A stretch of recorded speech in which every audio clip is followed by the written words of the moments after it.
As an agency committed to giving a voice to the voiceless and shining a light on social causes and injustice, Naked Truth's contribution to International Women's Day will focus on the empowerment of women from diverse backgrounds. Join us as we empower and inspire each other to start to change the narrative for future generations.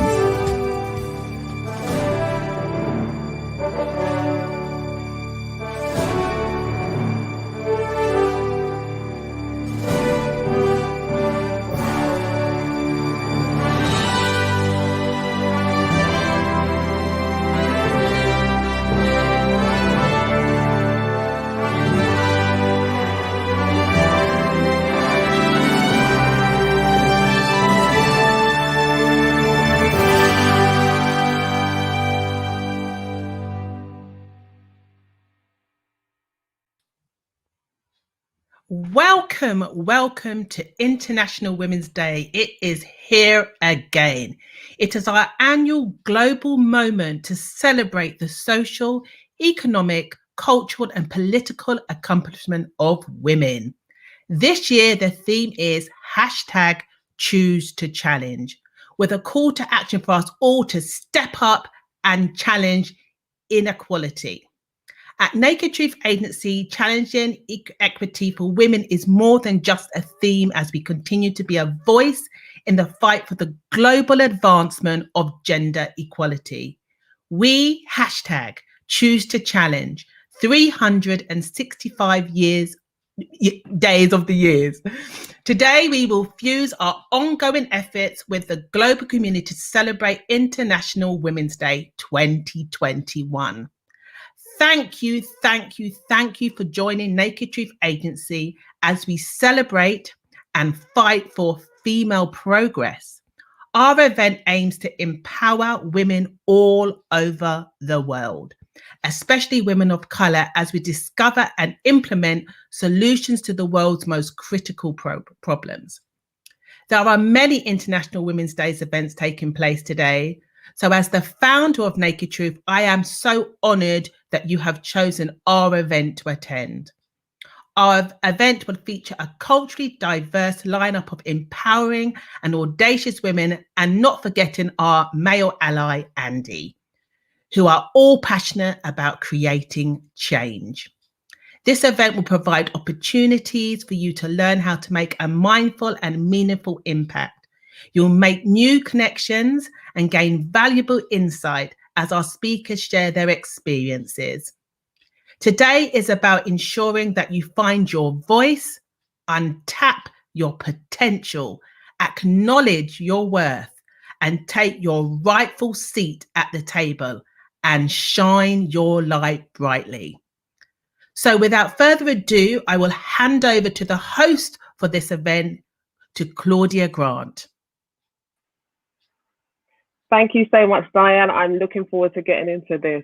And before I do, I'd like to introduce the phenomenal speakers that we have joining us today. You've heard about some of them already, but we have, first up, we're going to be speaking to Donna Herdsman. Now, Donna is an award-winning professional services executive and a mentor.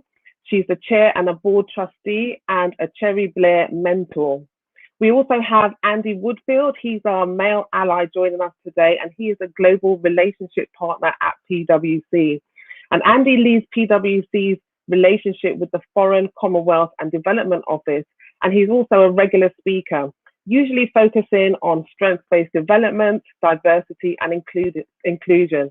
He's also given 2 TEDx talks, and he recently spoke on gender equality at the United Nations headquarters in New York. So he's well placed to be speaking with us today. You'll also be hearing from Kat Henry. Now, Kat Henry is an award-winning blogger. She's a social media influencer. She's a plus-size model. She's a local radio DJ, a Zumba fitness instructor, and a national and international pageant queen. And she speaks a lot on challenging the stereotypes and misconceptions that people have about women. So again, well placed to be joining the conversation today. Next, we'll be speaking to Sabrina Bakari, and Sabrina is a British 400-meter athlete and former IAAF World Youth Champion. She's experienced numerous setbacks in her life, including a diagnosis with lupus. She graduated first class honors in psychology, and her mission now is all about developing self awareness and helping to improve mental health. Joining us later, straight off her shift, literally, we'll have Dr. Leanne Armitage. She's a junior doctor and also the co-founder of the Armitage Foundation. She exists, or through the Armitage Foundation, exists to increase diversity in the UK medical profession. And as a result of the work that she has done, she was recently awarded the UK Queen Young Leaders Award by Her Majesty the Queen at Buckingham Palace.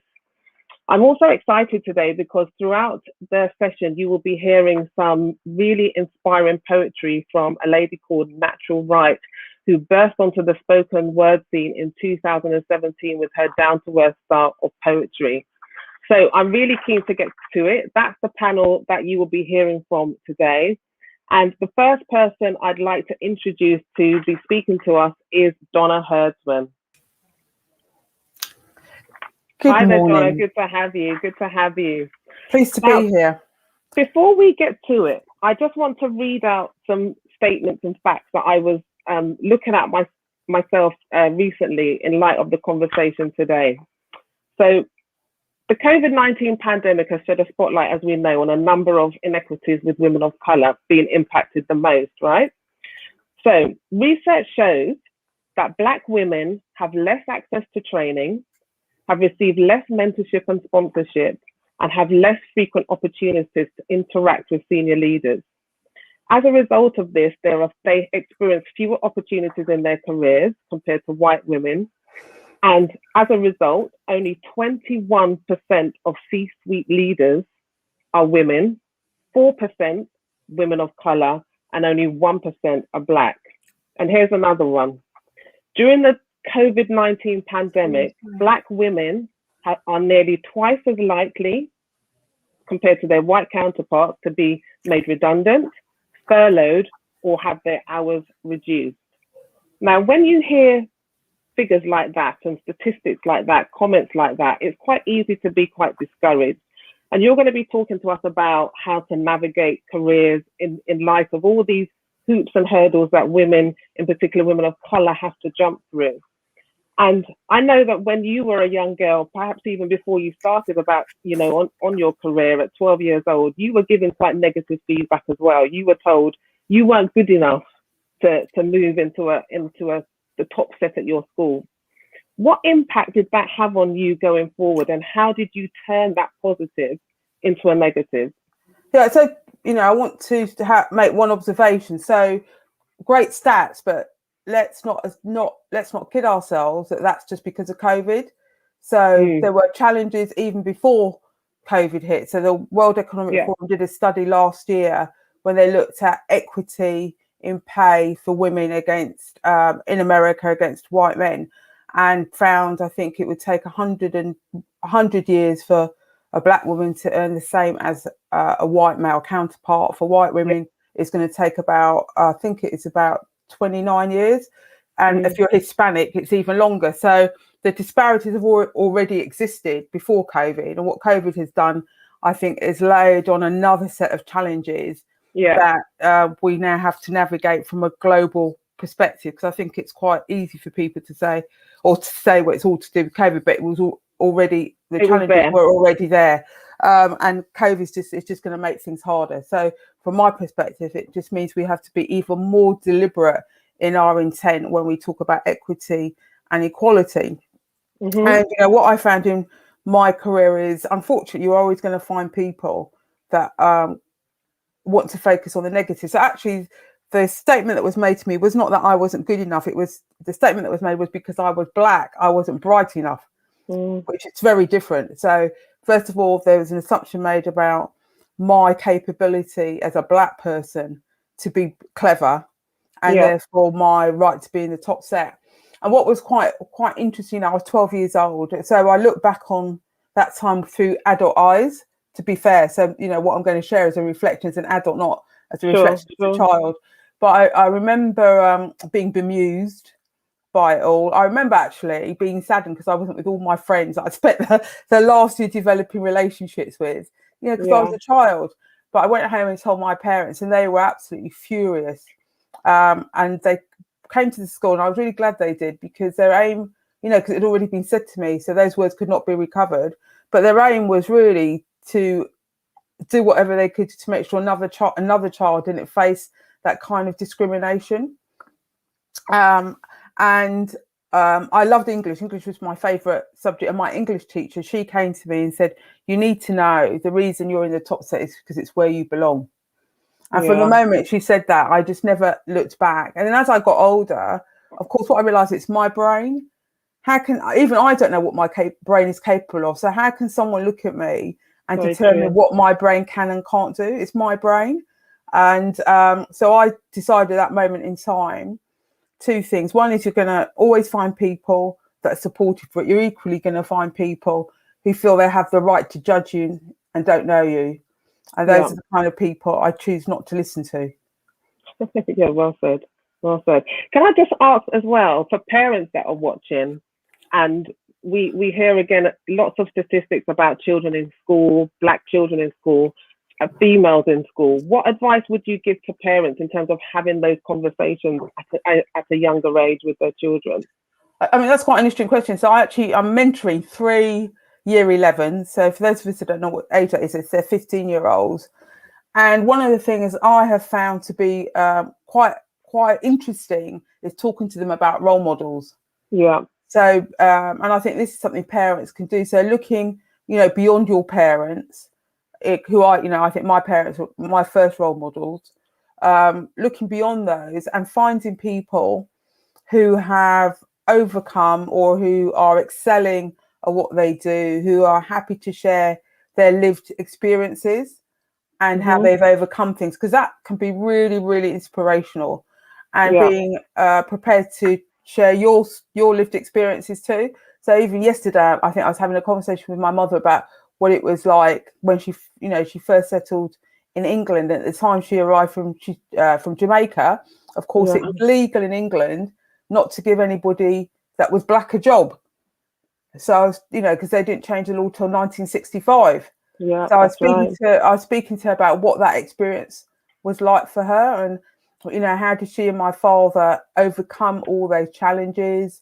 Because I thought it's really important to understand what it was like for them too, because even though the world's not perfect, I know I'm benefiting from all the investment and the sacrifices they made in order for me to be here today. So I think sharing your lived experience is really helpful, and it can inspire your children. Yeah, that's good. So moving on, and you progressed quite successfully, I would say, throughout your careers. I mean, you've worked with some big brands, PwC, Hewlett Packard, in and out of the public and private sector. And you've progressed quite successfully, into leadership roles, working at top level. So you must have ever experienced that feeling of almost being like the only one. The higher you go, the less and less of people like you, I would imagine, that you would have seen. How did that impact your working relationship? Yeah, I think I did reflect, because I know we touched on that before, you and I, before this session today.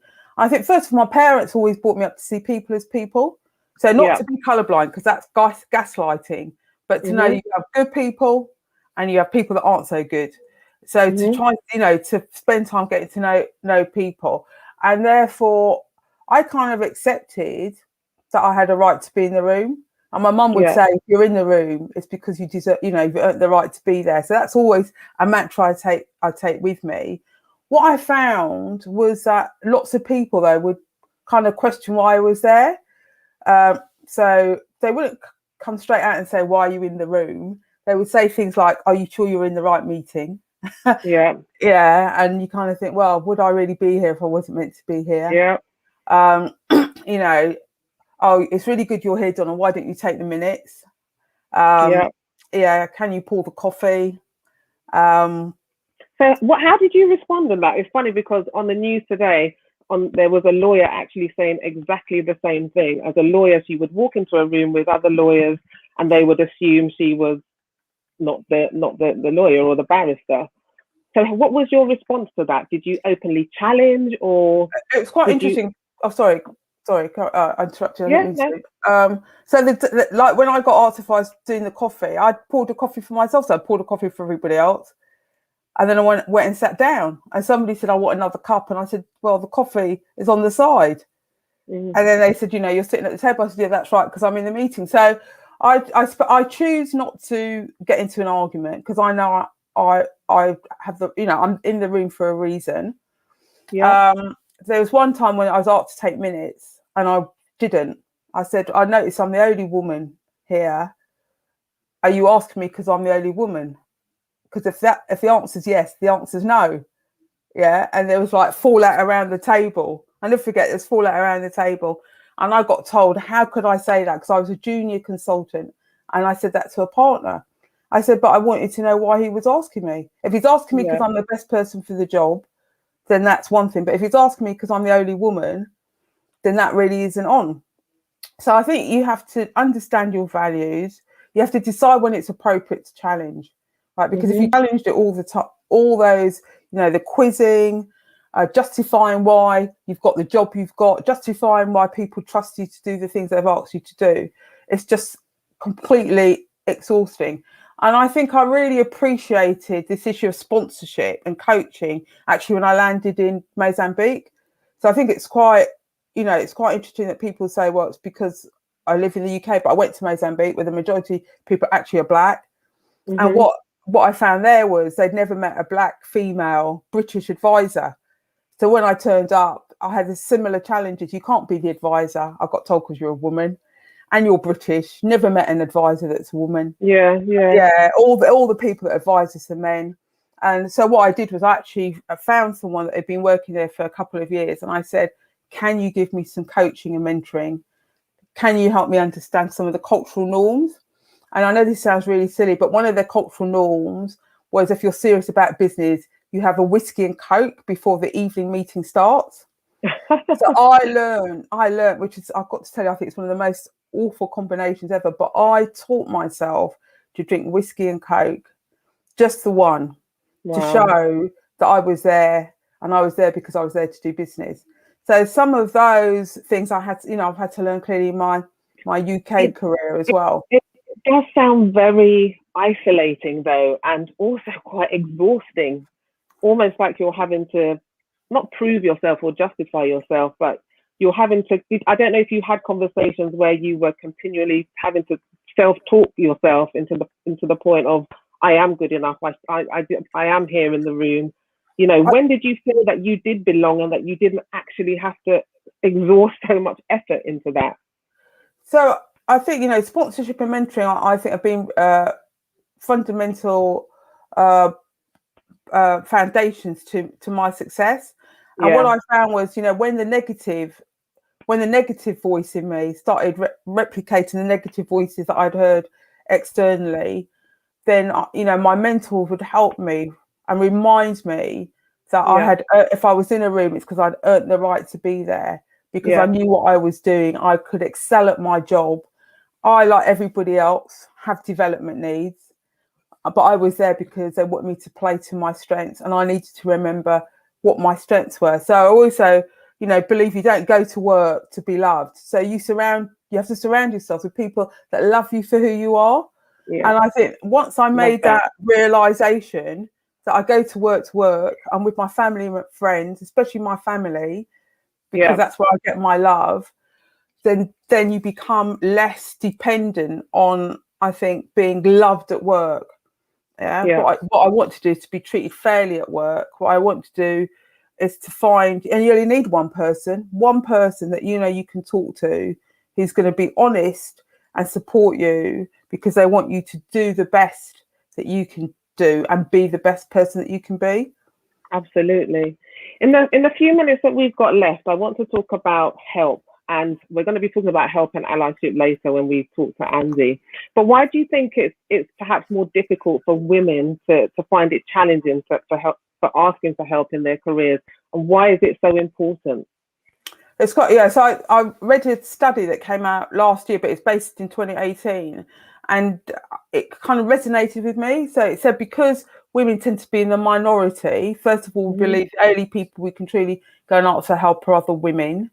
So that is a belief I think we have to really put to one side, because I think you can ask anybody for help. It's finding the right people, or right person, men or women, that can guide you. And sometimes you might have to ask one or two or three people before you find one where you really feel that you can be comfortable with them. So you have to put yourself out there. I think networking is absolutely quite critical. Clearly, it's more challenging in times like this. So, for instance, you've got Andy today on the call. I met Andy because somebody else introduced us. I think I was counting up the years, 7 years ago, and we're still friends today. I met Diana, who opened. I met Diana at another event, and we got talking, and here we are. I think it's 5 years later, still talking. So part of it is, and I trust both of them explicitly. So part of it is putting yourself out there, talking to people, finding out what you can do for others as well. So it has to be more than a one-way street. I find lots of people go, it's all about them. Yeah, oh, can I take time from you? But they don't. And then you say, well, who else are you helping? They're not helping anybody else. So, if we truly want to succeed together, then we have to help each other. And sometimes it doesn't go the way you want it. And for me, you then learn something from that, and you go, you know what, I've learned something today. So, I can talk to you about this, but there's no point talking to you about that.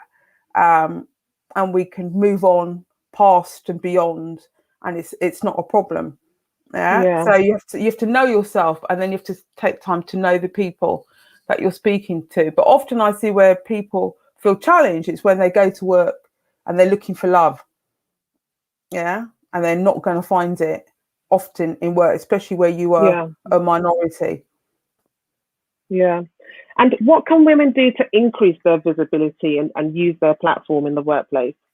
I think the first thing I would say is be yourself. I mean, the amount of conversations I have with people that either because they've had the feedback or because they've looked at an organisation and say, I need to look differently, don't bring themselves to work and listen to feedback. And it's, I shared a story, I think, with Andy once where, someone took me aside and said, your entire wardrobe was black. And I said, no, you're not, you're wrong. And I went home that night and my entire wardrobe was black, summer, spring, you name it, it's black.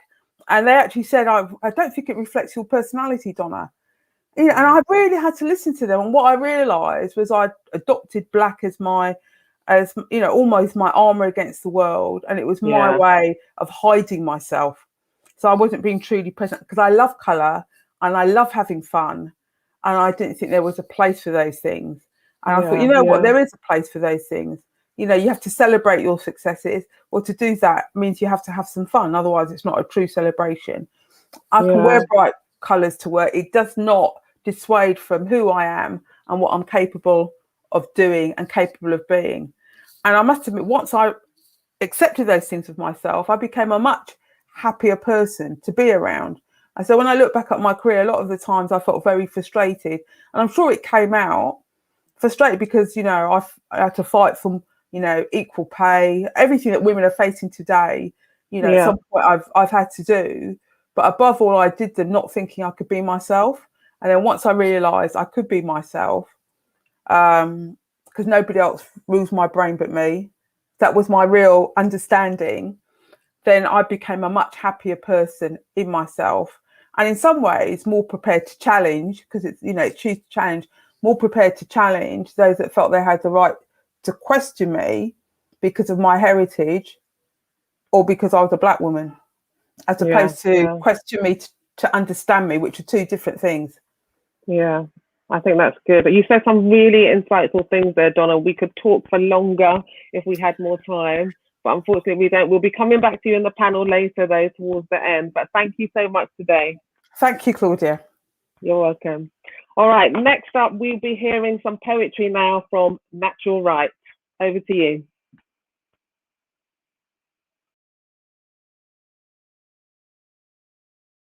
Challenge. I know a woman's place. Our achievements spread from the physical to the astronomical, to giving birth to the human race. I choose to challenge. I stand strong at the front. I'm a proud lioness, prepared to lead the hunt. 110 years of annual celebration of the impact that women have had on all nations, recognizing, celebrating, raising us up. The battle still continues, but we choose not to stop until divine femininity has risen to the top. The challenges we have faced to level the playing field, standing up when society says we should yield, giving women options when before they had no choice, helping women to talk when they never had a voice. I'm challenging the stereotypes, stepping out of the box. I choose to color out of the lines, to tick instead of talks. I'm biting back on the bias. I'm biting back on the bias, rebalancing the scale. I choose to challenge until it's a gender balanced world. Thank you.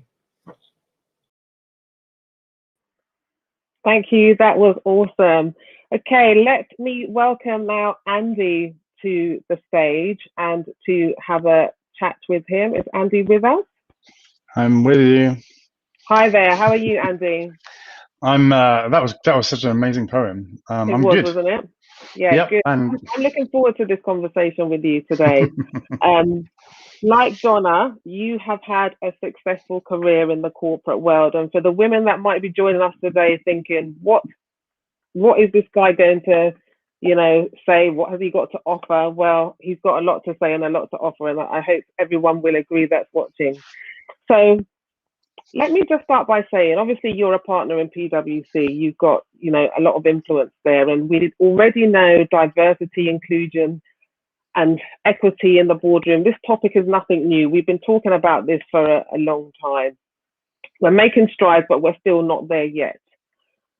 So I guess my first question to you is, how do we look at harnessing the collective experiences and the strengths of diverse women, that it is a maximum benefit to everyone? We always hear that little cliche comment of, their strength and diversity, and if diverse teams can work together, we'll have high performing teams. But we seem to be still having the same conversations. I think the challenge is that the conversation's been going on for way too long, and it's kind of boring. It's like it's time for action. Like you have to actually do something. Yeah.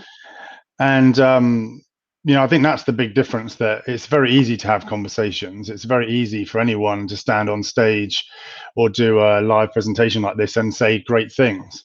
But when you have an opportunity to do something, do you do it? I had a great opportunity a couple of years ago to build a new leadership team, and I've got a big mouth, which is why people often say I'm not quite sure what he's going to say.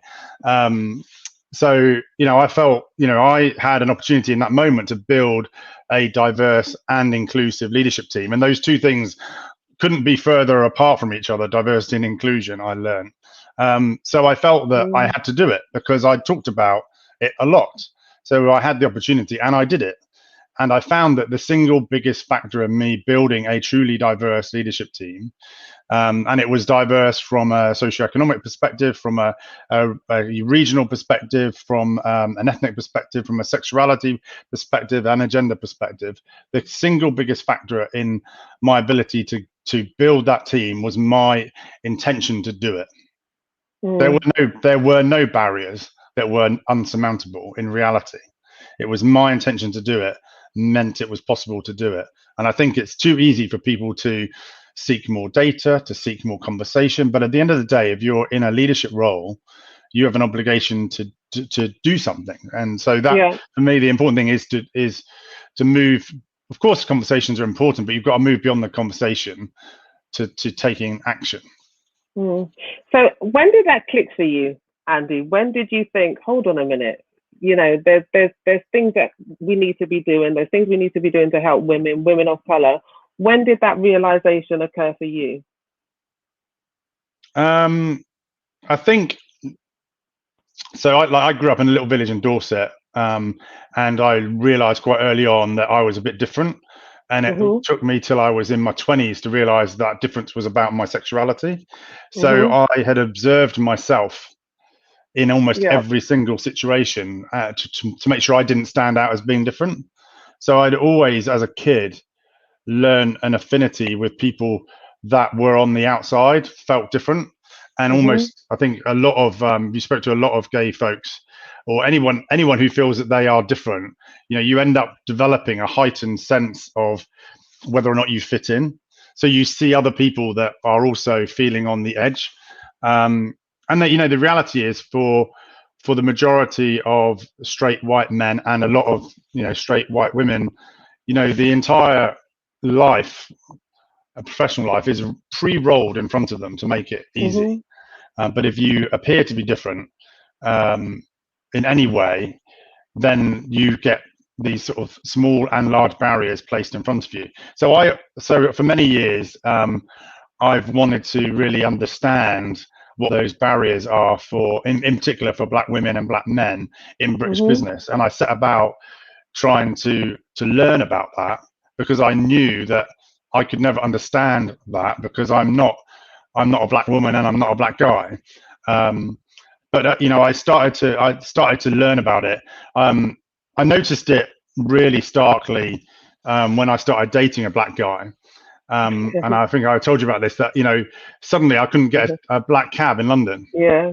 It's like before I started dating my other half, Marcia, who's a Black Brazilian guy, you know, I'd put my hand up when there's an available cab and the cab would stop. And I swear to God, you know, as soon as I'm with him, 3 available cabs would go past me. And I know that doesn't mean that all Black taxi drivers are racist. I know there's a lot going on there, but it was just a recognizable experience.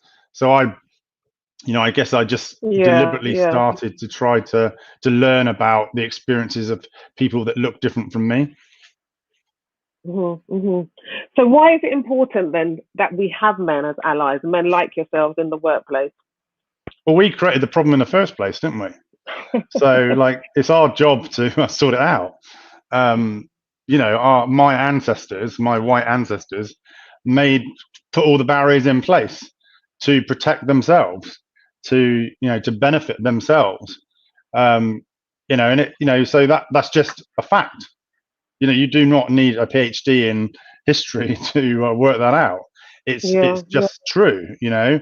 So therefore, I feel like it's a responsibility of white men in particular, and white men and women, to understand that, and then understand the responsibility they have to try to understand those barriers, to understand the lived experience of different people, and to pull those barriers down, and to do it themselves, and to not expect to be rewarded for it, to not complain about it, to not feel uncomfortable about it, but just to get on and do it. I think for me, there's way too much goes on, which is trying to teach Black women in particular how to be better white women, or in fact how to be better white men. You know, it's like, you know, that is not cool. You know, that is not diversity. It's not inclusion. But the reality is, it's super inconvenient to deal with different voices and different opinions. It's much easier if everyone just agrees with you. And I pray for the day that people might agree with me a little bit more and make my life a bit easier. But that doesn't help you in a business create, you know, better solutions. It doesn't help you identify risks in your business. But the reality is, it's deeply, deeply inconvenient. Yeah, you've touched on some things there. And my question was going to be, and we've had a question which I'll read in a moment, around how easy then is it, in light of everything you said, to get men on board? The question that's coming again, slightly similar, is how can we make males feel more comfortable in joining these discussions and debates and issues? Yeah, I kind of know where you're going to go with that one, but I'll let you answer. I just think this is typical privilege speaking, right? Yeah. It's not about your discomfort as a man. It's not about your discomfort as a white person. It's about the structural inequality in our society and the fact that your ancestors built it like that. So suck it up, get involved and do your bit. It's not your fault you're a man. It's not your fault you're white. But it is your fault if you don't step up and do something about it. So, I mean, like, dry your eyes. This is not time for you to think about yourself. I would just say to all the guys out there, you have a platform and you can actually affect change. It's your responsibility to get involved. Find a black woman that you can have a laugh with and get on with, and there's millions of them. And find some coaches to put around you who will tell you that you're wrong, because you are, and get involved. And don't, for God's sake, don't think about your discomfort, because it's not about you. It's been about you for hundreds of years. Yeah, I think that's so interesting and a good point, because I think some of the frustrations that we have as women is, as you say, men have all the influence or most of the influence, but these men also have mothers, they also have sisters, they have daughters. So how do they reconcile that in the conversations that they have day to day? What are they going to be telling their future daughters, when they're coming up through the ranks, or whatever their experiences might be? I think many people in professional life, including white men, have been taught this amazing ability to switch off their emotional intelligence when they come to work, right? Yeah. Everybody has emotional intelligence. Everybody is connected to who they are and their experience, and everyone clearly understands that they do have a mother, and they may have daughters or sisters, but it's almost like if you express that, you're somehow emotional, and that's a weakness, and it's not. It's a strength. But we have this kind of view of a professional world, which is that you shouldn't show emotion because that's weakness, and therefore you shouldn't have, then you park your emotional intelligence and you replace it with what we now call professionalism. Well, actually, that doesn't help anyone. So I think what happens is there's an emotional block and a barrier between your real life as a human being and then your professional life. I've been told in the past that my gay persona overshadows my professional persona. I'm like, well, I didn't realize it was an act. I've been, maybe I'm not getting it right. But people have this idea that you can separate yourself emotionally. But at the same time, we are desperate for people to bring their whole selves to work. But it's almost like, can you bring your whole self to work? But please don't offend anyone. I find that saying so interesting, because I think and that's the thing, I think, especially in businesses, organizations come out with these things, these sound bites that sound good, but really they don't really want you to do it. They don't really want you to bring, or they're not prepared really if you were to bring your whole self to work. I think they've been for a bit of a rude awakening on that one. We often hear that change, doesn't happen overnight. We've got to be patient. I think a lot of sisters on the call are going to be saying we've got to be patient. We've heard this so many times. But when is the most acceptable time for us to wait? Because we're in a period now. You've got to be under a rock not to notice the amount of disruption this world is facing. We're in the era of disruption. So if we're going to set new social norms and in terms of equality and equity, surely now is the time, isn't it? I would forget about being patient. Like, it's boring already. Like, it's time for action. If anyone says, "Oh, yeah, you got to be patient," I'm like, have a word with yourself. It's not time to be patient. It's time to support each other. There's way too many people that are different, busy eating each other, trying to be, the most different person, or to kind of slag off, one another's differences. Like, that doesn't help anyone. Anyone who is different, anyone who wants to create an inclusive world, should be supporting each other, and should understand that for a lot of white folks and white men, it's not their fault that they're white men, and they don't understand what it's like because they've not experienced it, and that's okay as well. So I think I do not agree with waiting, because we could all, who knows what's going to happen tomorrow? We could all be dead tomorrow. So there's no point. There is no, hopefully not. If everyone does die tomorrow, it's been nice chatting to you all. But we have, like, now is the only moment to do anything. So I would never wait. Patience is just another privilege that's afforded to people that can afford to be patient. Yeah. So, when I spoke to Donna earlier, and we were talking about some of the statements that I read out with what's been happening with COVID, highlighting more of the the inequalities and things like that in the workplace, or for disadvantaged groups and minorities. So what things would you like to see? What policies, practices, partnerships do you think need to be embedded so that we can see more equity and inclusion in our working lives? I think we can afford to be much more radical in the actions that we take, because the reality is that they're not, those thoughts and actions aren't really that radical at all. They just seem radical because they're different from what we've been taught to expect. I mean, it's clear from all the research that women from ethnic backgrounds or non-white ethnic backgrounds have been disproportionately affected by COVID. And I think, you know, for me, what I notice is that everybody in business at the moment is very tense and is very working very tight and feeling under a lot of pressure because they don't really know, we don't really know how to balance work and life in this world. You know, we're all, you know, all of us on back-to-back video calls all day long. I found myself for the first time feeling guilty about having lunch the other day, and I would have never felt in my entire career. Wow. But everybody is feeling tight, I think, and therefore, you know, people are feeling the need to protect themselves, and then people then aren't being as progressive as they ought to be about, you know, being inclusive. They're just trying to survive. So I think everything has, unfortunately, I think everything's kind of gone backwards because everyone's just in self-protection. So if you're in the majority and you're in self-protection, you're not going to be stepping out of your comfort zone to help somebody else or support somebody else. So I think in these moments, you've got to do even more to include different voices, to, you know, make sure when you're, you know, in my world, if you're writing a proposal for a new piece of work, you make sure you've got a diverse team. You don't accept the fact that only white people have been put forward for your project. You know, you ensure that these things happen. And you know, I think, you know, in difficult times, we need more leadership than ever before.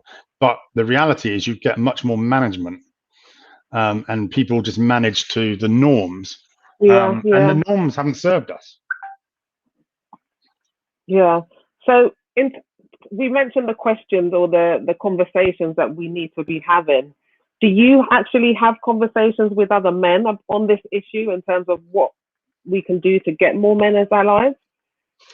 I do, but I feel like I've been doing it for too long, and I feel, you know, sometimes it's like you know, like when you've been in a relationship for a while, you kind of hear the first 3 words of a sentence and you know what's going to be said. And they run the other way. It's like, you know, I wasn't going to say about putting the rubbish out. I wasn't going to say about feeding the dog or picking up whatever's in the garden from the dog. Or I hadn't finished my sentence. I was going to say something else. I think the danger is that many of us have been talking about this for a long time, so people don't listen because they've already decided what you're going to say. It's quite hard, but I think it's interesting, like the choose to challenge hashtag, I think is really interesting, because I think the reality is challenging is really tough because people don't want to hear about it. People, you know, it's not convenient to challenge, and it doesn't always help you. It often singles you out as a pain in the backside, someone who's always causing trouble. But, you know, at the end of the day, if you want to sleep at night, you need to know that you've done the right thing, and that means challenging. So, I mean, I think it's difficult. I think I just keep at it because I know that my intention is good, and I keep trying to engage other guys in the conversation. I would say it's become more difficult because everyone's kind of got more of a survival focus at the moment from a commercial and business perspective. And I think that's why we're seeing the results in terms of the kind of further exclusion of women and women from different ethnic backgrounds, because the guys that were on their journey to being more inclusive, this has gone off their agenda because they're back in survival mode. And that's the worry, isn't it? Because it's going to take us further back, isn't it? Yeah. And you've got to get, you know, I think one has to get beyond the chat. And we were still just starting the chat. You know, we hadn't, you know, a lot of guys were still, you know, busy saying how uncomfortable it was to have these difficult conversations about race. Yeah. You know, and I'm trying to encourage them to stop talking about themselves. You know, so I think, you know, we had just started the conversation. and what was perceived as difficult conversation. We hadn't got to enough action and enough progressive action. And I think we've gone back to needing to start the conversation again. And it's just I find it very frustrating, which is why, I think the hashtag choose to challenge is interesting, but it's really bloody hard. You can step up in a world where your role is more at risk than ever before and be seen to be a problem because you're not just pulling the whole business forward, and that's somebody else's job. Surely that's HR's job. Yeah, so that's interesting what you say there, because you're talking about how difficult it is to challenge and how we must choose to challenge. But then you earlier you mentioned being radical and we need radical action. What does radical look like to you? Well, I always thought, if you wanted to, for example, I'm just going to be shot at in a minute, but if you wanted to promote more female partners in a firm like PwC, why don't you have 2 years where you only promote female partners? So why don't you just let the men wait 2 years? Yeah. Because you can be sure the women have waited for plenty of time, and you often find that the women just aren't. She's not quite ready. Is normally a term that's often used. You can damn sure the men are always ready, but some of the women are just not quite ready. And the reality is that they're not quite ready for a process that was actually really designed for men. So. I think we have to do more radical things. So, I made sure that in a previous role that because I had so many white men and women in my bit of the business, in terms of external recruitment, I only had BME shortlists for external recruitment because I had enough white candidates internally who would also be allowed to go for those roles. But from an external recruitment perspective, I only had BME candidates. I didn't seek so I didn't seek white candidates externally at all. So I handpicked BME candidates, and then I made sure they were well supported to navigate their way into the firm, so that they had a fighting chance against a system which was predominantly going to support what it had always seen before. And were you doing that in isolation? Is that something you were doing in isolation, or? Well, I think if you're a hiring manager, you have to make some decisions like that. I wasn't aware of others doing the same thing, to answer your question, but I do think everyone has to step up and make what can feel like difficult radical decisions. I can't tell you how many people told me that was impossible. You can't do that. I'm like, well, can we find, apart from finding the million reasons why I can't do it, can we find the reason why I can do it? Even if there's just one reason. So there are lots of things, I think, around recruitment, mobilizing teams, making sure you have fair allocation to work. So we've done some really good stuff within PwC to really embed fair allocation of work. I see there's a ticker on positive discrimination. I struggle not to run at people with my hands like this when someone says that. It's not positive discrimination, it's positive action. Positive discrimination is the reason why we have organizations that can look predominantly white, because there has been positive discrimination towards white women and men for many, many, many years.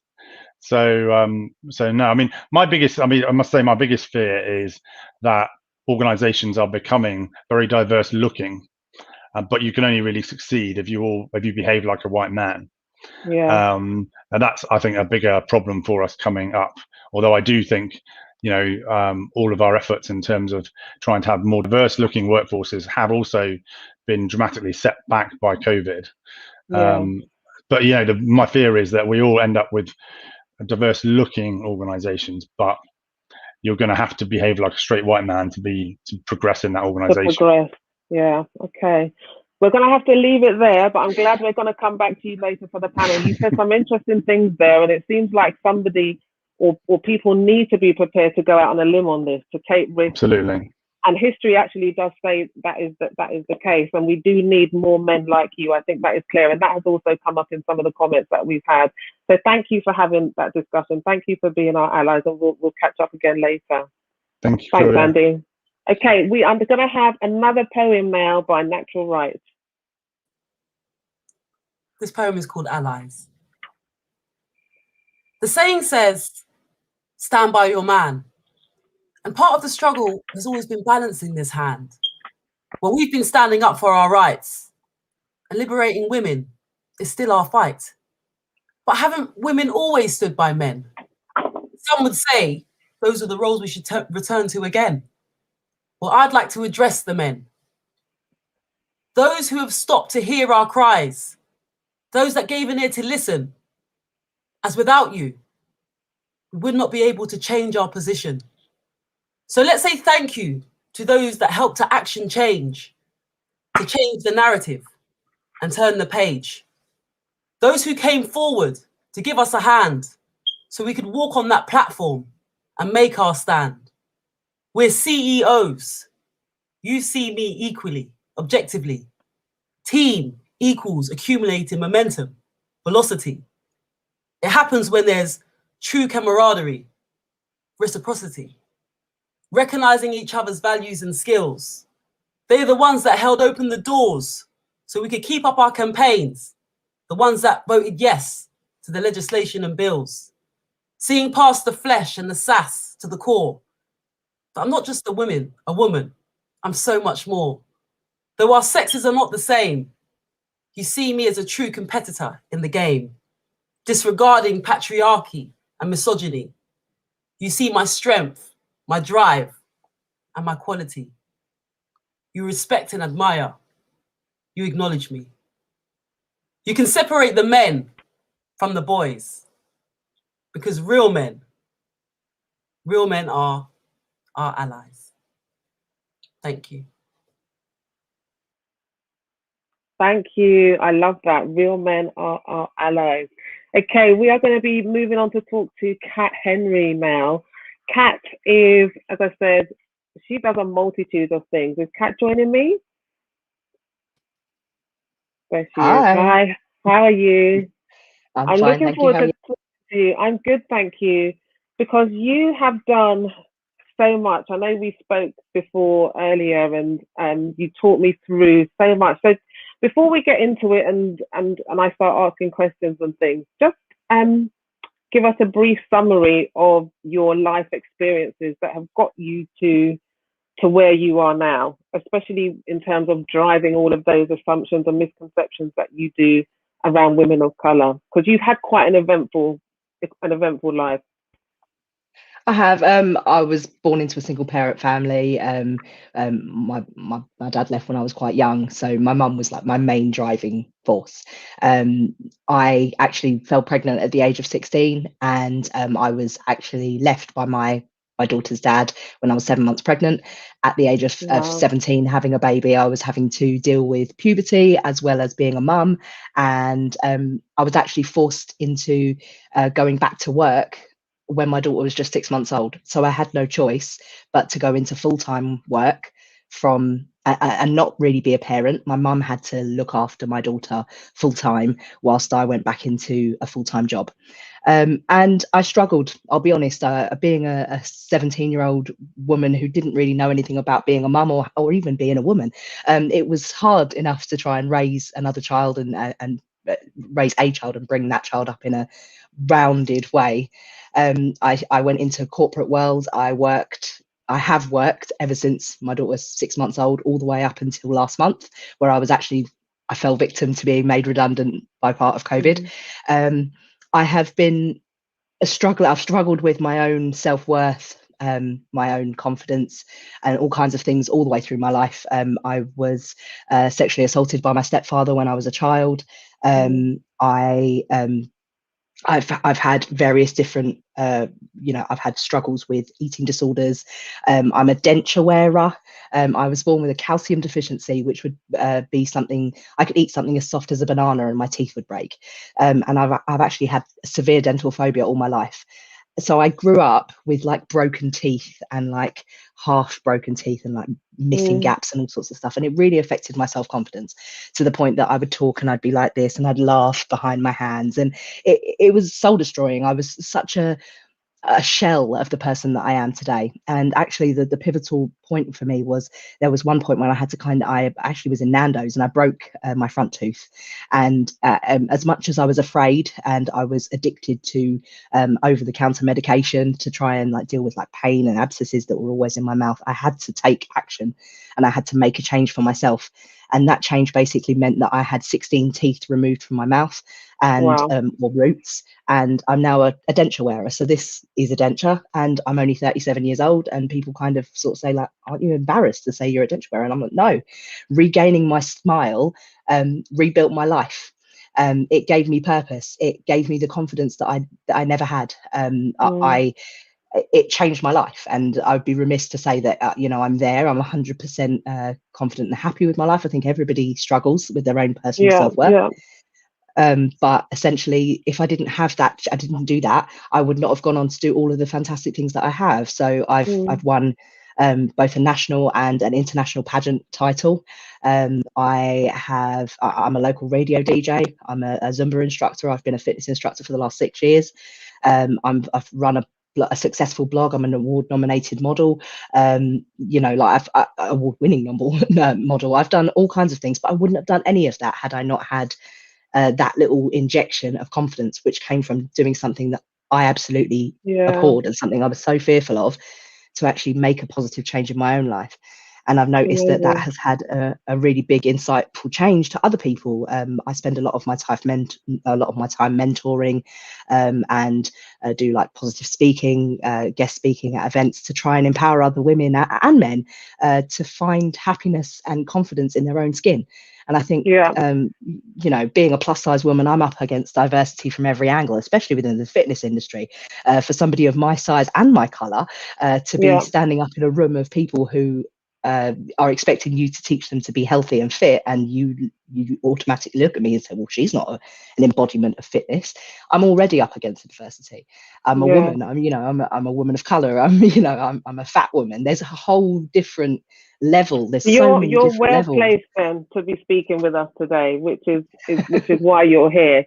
So you mentioned being comfortable in your own skin, and I think this is something a lot of women struggle with.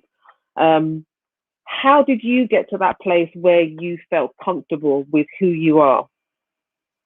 I think it takes time. It's not a race, it's a journey. And I feel like it's something that you have to kind of get to a point in your life, and you have to understand your own value by sort of saying, well, what am I comfortable with and what am I not? And you have to kind of, like other people have said today, you have to kind of pick your battles. You can constantly be fighting with your own person and looking at the mirror and picking yourself apart, or you can accept that actually this vessel, this body that you live in, there are parts of it that you may not like, but there are fantastic parts of it that you disregard because you're so confident, you're so focused on the negatives. And I feel like you have to kind of assess your own personal worth and sort of say, right, okay, well, I really value my smile, but I'm not so keen about, I don't know, my bingo wings, for example. You have to pick what you're happy with and roll with that. And it's taken me time. And it got to a point where I was just like, you know what, I am confident. I'm confident in my own skin. And I'm more than happy to show that skin to the world without anybody being, without people picking fault in me. And that's a mental thing. You have to actually get there yourself. Yeah. Was there a pivotal moment for you with that though? It was probably my teeth. It was having that ability to sort of take back my life and regain my smile, because that was such a big thing for me. Having that change allowed me to kind of step into things that I never thought I was worthy of. I started bringing myself to the table when I would have actually hidden myself behind the table, being like, no, that's not for me. As much as I needed to have that confidence burst, and regaining my smile gave me that. So for me, that was it, I think. Yeah. And what helps you in terms of your confidence levels and just being so motivated? I've always been a positive person, I think. It's my mum instilled that in me. She always kind of made me realize that it was the most important thing to see the positives in every circumstance. And when I started getting into blogging, I started surrounding myself with people that I thought was a positive influence in my life. So I looked into other social media influencers, other bloggers at the time, other people within the industries that I was in, and looked to them in a networking basis to try and gauge how I can learn from them, grow with them. And taking those people around me, learning what they do, it kind of got me to a place where I felt comfortable to sort of speak my voice. And that's what kind of empowered me to do that, is just to sort of take stock of what's around you and make that into how you are going to produce or promote yourself going forward. Yeah, yeah. And what would you say to women who might be struggling today with self-esteem and self-worth? What kind of tips or encouragement can you give them to help build themselves in those areas? I think all things, especially confidence, has to come from within. You have to actually assess your own personal worth and maybe, you know, do some things, some soul searching yourself, and actually sort of understand what you hold dear and what you really value personally. You know, for me, loyalty, you know, resilience, you know, being honest and loyal are really, really core values for me. So I had to find out what was important to me and then kind of build on that. And you have to kind of look at yourself. Like, I spent a lot of time looking in the mirror and kind of saying, what am I happy with? What part of me do I love? And focusing on that. And you have to kind of learn to disregard other people's negative opinions about you. Like, everyone, you're not going to be for everybody. You're not going to be everybody's cup of tea, but you have to understand that there are certain people that need you in this world, and there are certain people that will use you in this world. And once you understand that, you can start as sort of picking where you want to be on that playing field. Yeah, that was one of my questions as well, actually, is how do you be comfortable in your own skin, regardless of negative feedback you might receive, and still keep your head up? Because sometimes as women, we have to go into certain environments or places, and as Donna said before, when she was dressing, you know, almost putting her armor on. How do you maintain that? I think the most important thing is actually learning to have thick skin and understand that people's opinions are going to come and go. And you have to understand that you can choose to take that opinion and make it an influence in your life, or you could take it as what it is, and that's an opinion, and it's not necessarily a fact. So you have to kind of allow people's negative opinions and toxic behaviors to kind of rush off you like water off a duck's back. You need to kind of understand that they're not there to change those things. So you have to learn and be comfortable with yourself first, and then project that out into the wider world. Yeah. So Sometimes I feel it's easier said than sometimes I feel it's easier said than done. I mean, it's that comment that we hear so much growing up as kids, like sticks and stones may break my bones, but words may never hurt me. And we know that that is an absolute lie, because words really do impact us. And some things that get said to you from a young age, or even when you're older, can stay with you and impact you.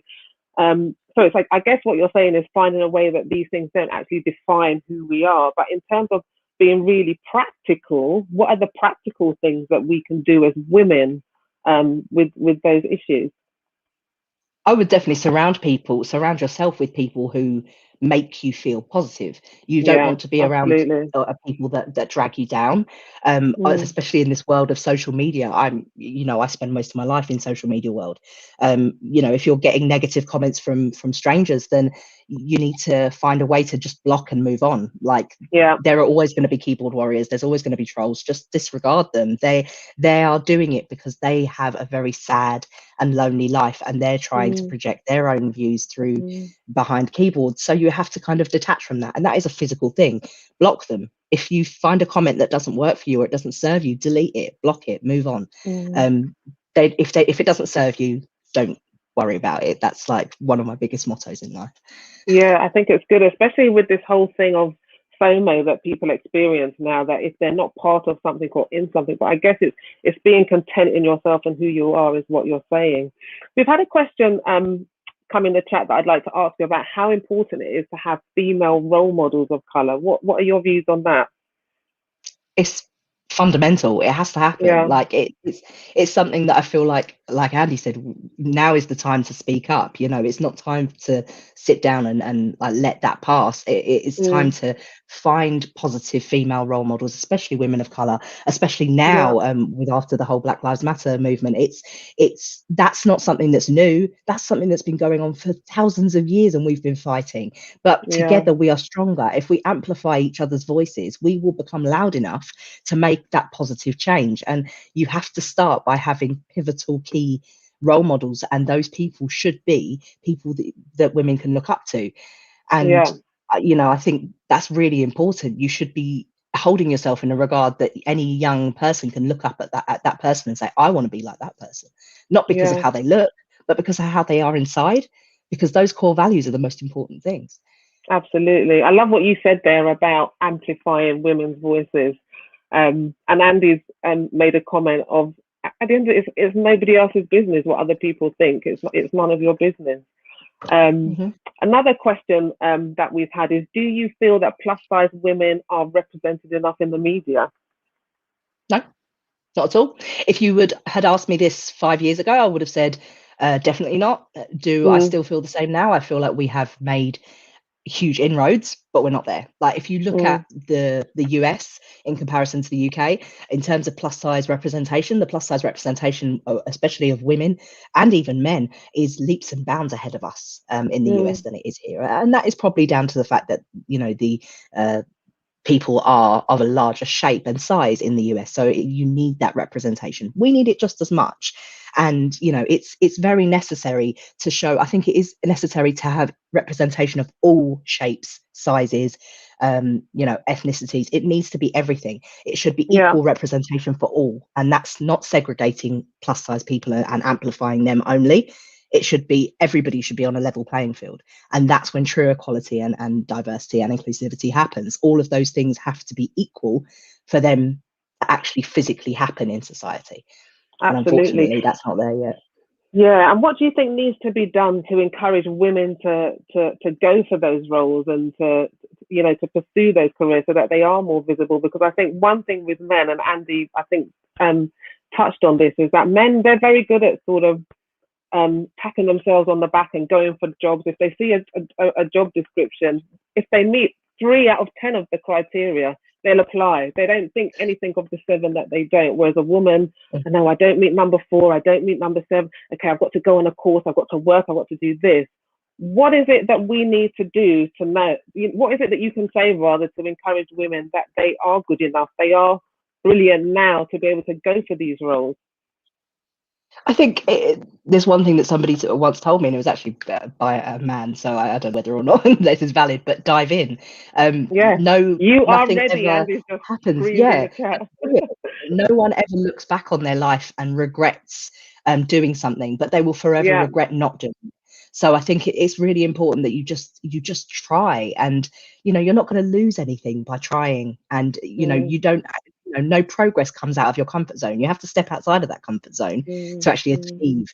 And I'm a firm believer in there's enough space in this world for everybody to achieve success. There's so many of us doing exactly the same thing, but it doesn't mean that our light shines any brighter than anybody else's.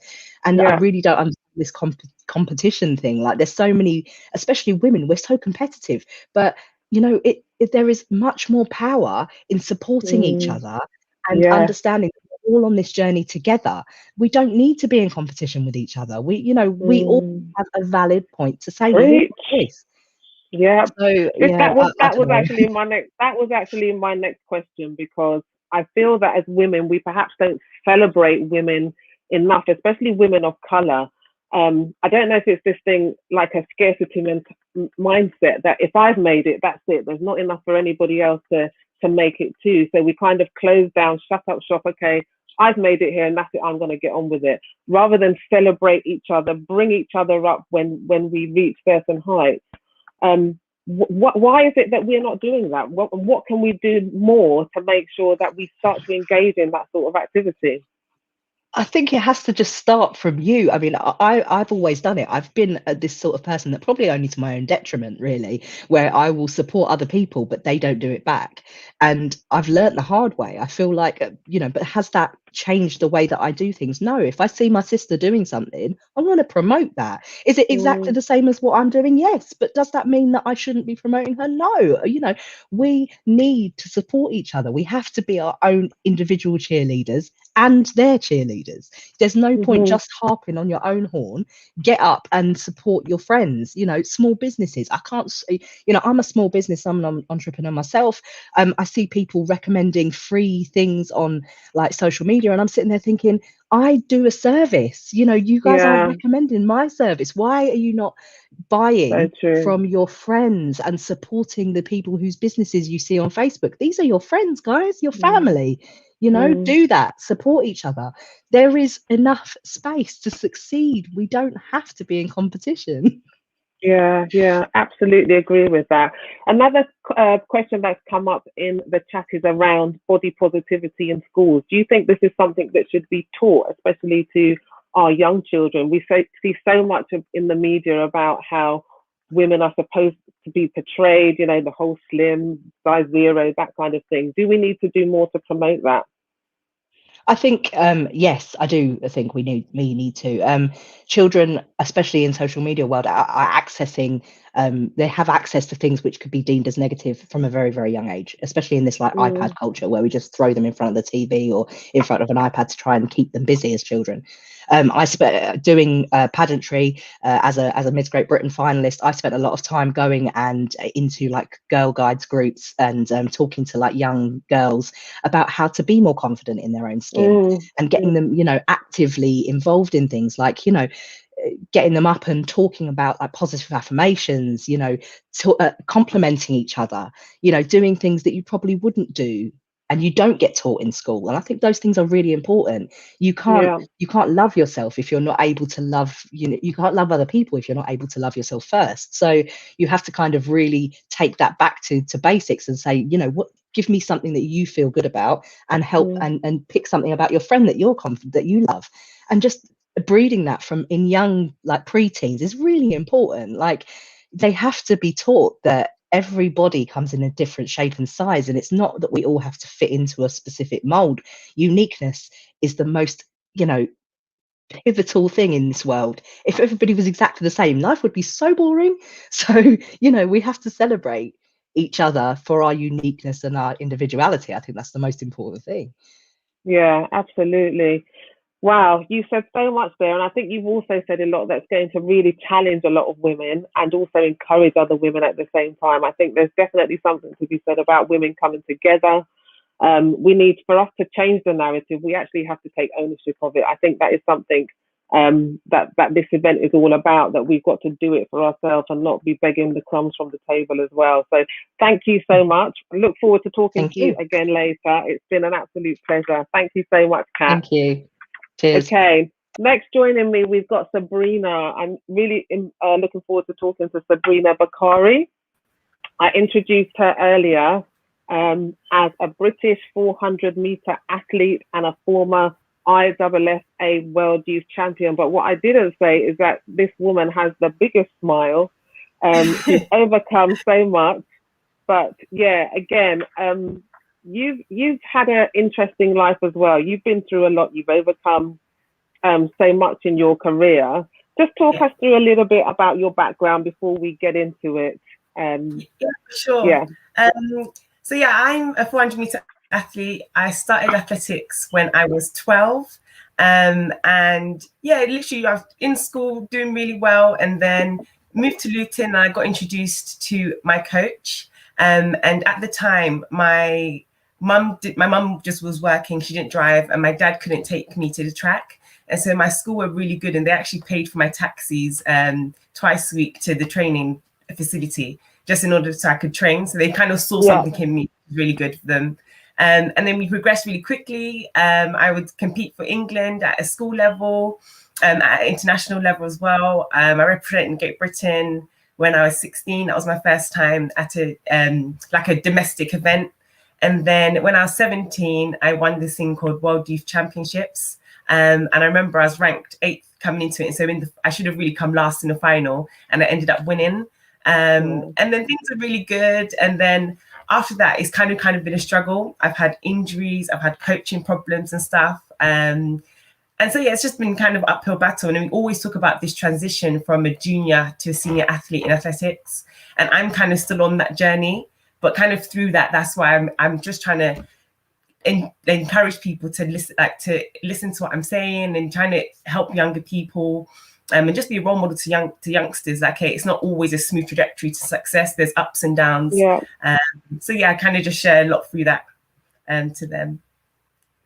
So you received your lupus diagnosis in 2018, and Yes. you were still at university, I believe.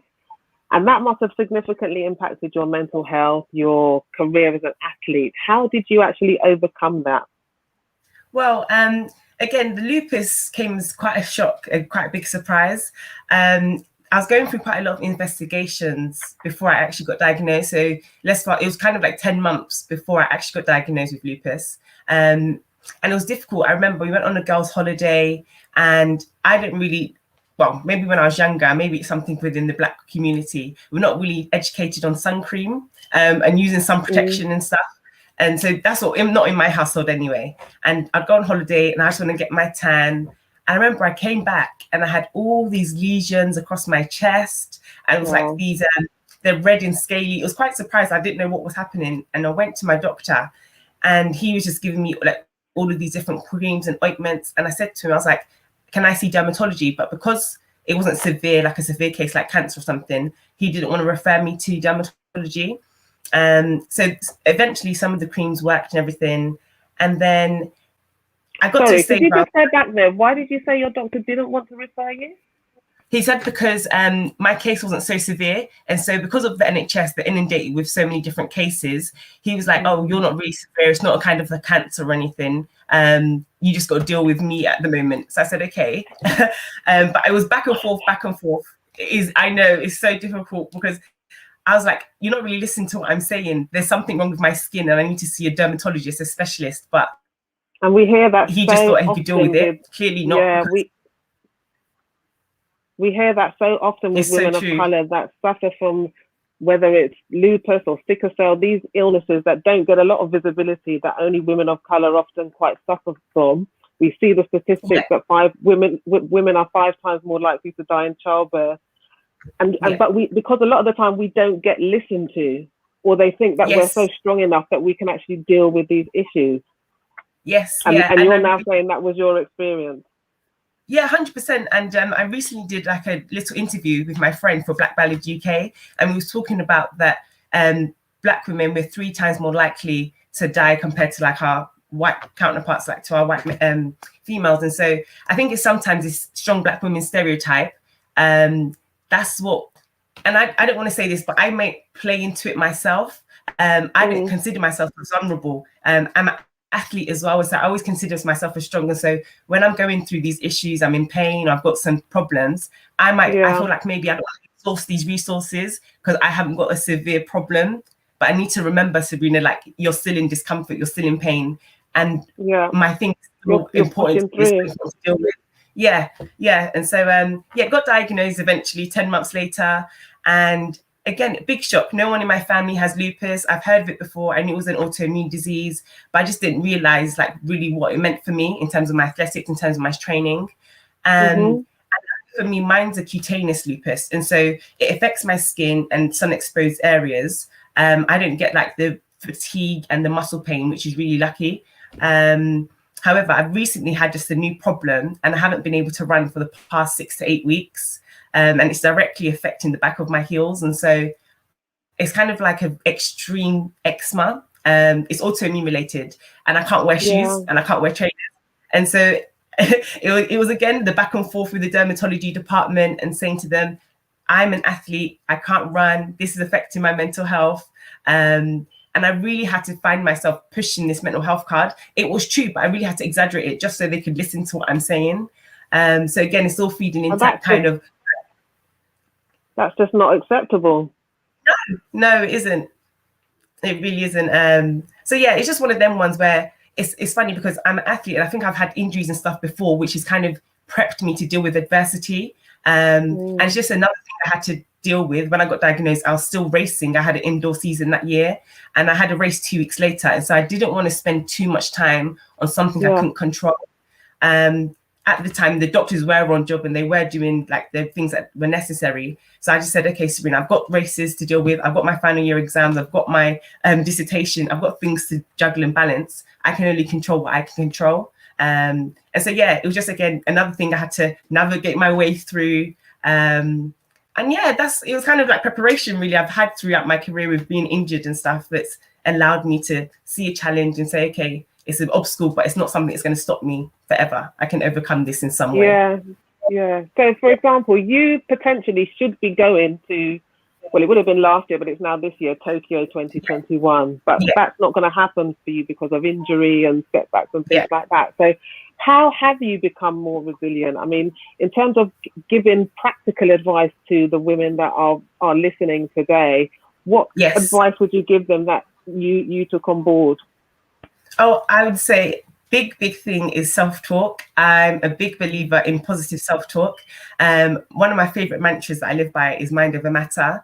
And I have that tattooed across my right shoulder. And basically it's just, for me, I believe that everything begins and ends with the mind. And so whatever you put your mind to, you can achieve it. And it just takes a bit of self-belief and hard work. Another thing I've built with resilience, again, it's like, as an athlete, I was doing really well at a moment in time. And then some of my peers, I got injured and stuff. And so some of my peers really did really good things. And I was jealous, I was envious. And I was always checking in myself like, this is unhealthy emotion, Sabrina. Like, this isn't good for me to be feeling this kind of energy. And so one thing I do remember, I was like, I'm not a mind reader. And I think we touched on this. I think Kat mentioned it as well. Like, people's opinions aren't facts about you. And because we're not mind readers, I always say this, like, it's a redundant task. We always try to figure out what X, Y, and Z is thinking, but you'll never get there. We can't read their minds. We're not magicians. It's not, it's not going to happen. And so I feel like you shouldn't waste time and exerting energy on something that you can't do. So yeah, they're my biggest thing is just mind over matter. Try not to be a mind reader. And the only opinion that really matters is that of yourself, to be honest. And so as long as you're good and you're happy within yourself, it really doesn't matter because people aren't going to be happy regardless. And so just do what makes you happy and just that's it. Run your own race, basically. Yeah. That's it, honestly. Okay. We've got a couple of questions coming through that I'd like to just put through you, similar to the resilience question, I guess. What advice would you give to those watching about pushing through and overcoming? And how can you what are the ways to protect your mental health? Okay, so the push through advice one is similar things is just, I'm a big believer in mantras and quotes and self-talk. And so one thing I practically do, where I sleep, my cupboard's right in front of me and I've got 3 quotes. And the first one, it says, the choice is always mine. And that's a reminder to myself that I can always do whatever I need to do, but it's always my choice at the end of the day. I know sometimes we feel like we can't, you can always, for example, with this pandemic, we didn't know this pandemic was happening, but I can choose how I respond to it. I can choose how I respond to certain situations. And so that's one of my thank you. And I guess you see that bang as soon as you wake up in the morning, right? Oh, 100%. The first thing I do, so I open my curtains, the light is shining, and I read them 3 things. Without fail, I do it. And it's just a daily reminder, you know, when you see it, that's like power. Like it is like where there is a lot of power in visualization and stuff. And so excuses are valid. So what is another thing that I remind myself? I can make all the excuses in the world. And to be honest, they're all going to be correct, but it's up to me to decide what excuses, right? It's up to me. And then the other one is not by accident. Like everything you do is not by accident. And so everything, even though I might be working to something, I might not reap the reward straight away. Everything I'm doing towards there is not by accident. It's going to build up to it. And so it's kind of like an investment and everything does work there in the end. So I will reap the rewards of my success. Everybody will do, as long as you just carry on being consistent. So that's the first question. And then the second question, to protect my mental health. So I have this thing called like a formula for fulfilled day. And they're like my 5 E's. And so without fail, every day, I'll exercise my mind, which looks like a meditation practice. So I meditate daily. It can be guided and non-guided. And that's just something that really sets the tone for my day. I do it first thing in the morning. And it's just something that is just solely my time, just for me, which I enjoy. Exercise my body. As an athlete, luckily, I'm training all the time. I can't run at the moment, so I have to do circuit sessions and just try and adapt. But it's important for me to move my body every day. I feel like that makes me feel just energized, you know. I feel like if I don't train, I feel quite lethargic and quite slumped. And so it's for me, my mental health is a priority. And so there are two things I need to do. Another thing is expressing myself and my thoughts and my feelings. And so that's normally in journaling. I always listen to different podcasts, and I've been taking notes from today because there's little things I hear and I write it down. And so there's notes on my phone, and that's like one of the most used apps on my phone, my notes app. And so it's so important to me to write down my thoughts and feelings. And I think for people to understand that sometimes it can overwhelm you when you have a lot of things going in your head. But when you get to write it down, it's like a freeing experience. It's kind of like you're deloading onto paper. Getting it out. Yeah, get it out. You don't always want to tell somebody else, but if you write it down, at least it's out of your head. And then engaging with others, so engaging conversations. I love this. I get a lot of energy from talking with people and connecting with people. And then finally, it's evaluate my day. And that is just asking myself at the end of the day, did I meet my 5 E's? Did I live in line with my values today? Did I work towards my goal today? And that's something I just do every day. So yeah, my formula for field day, the 5 E's. Okay, I'm going to get an email of that list, but I'm surprised, man. You do it naturally anyway. That smiling isn't on there because that smile is like boom, it's beaming. I love it, absolutely love it.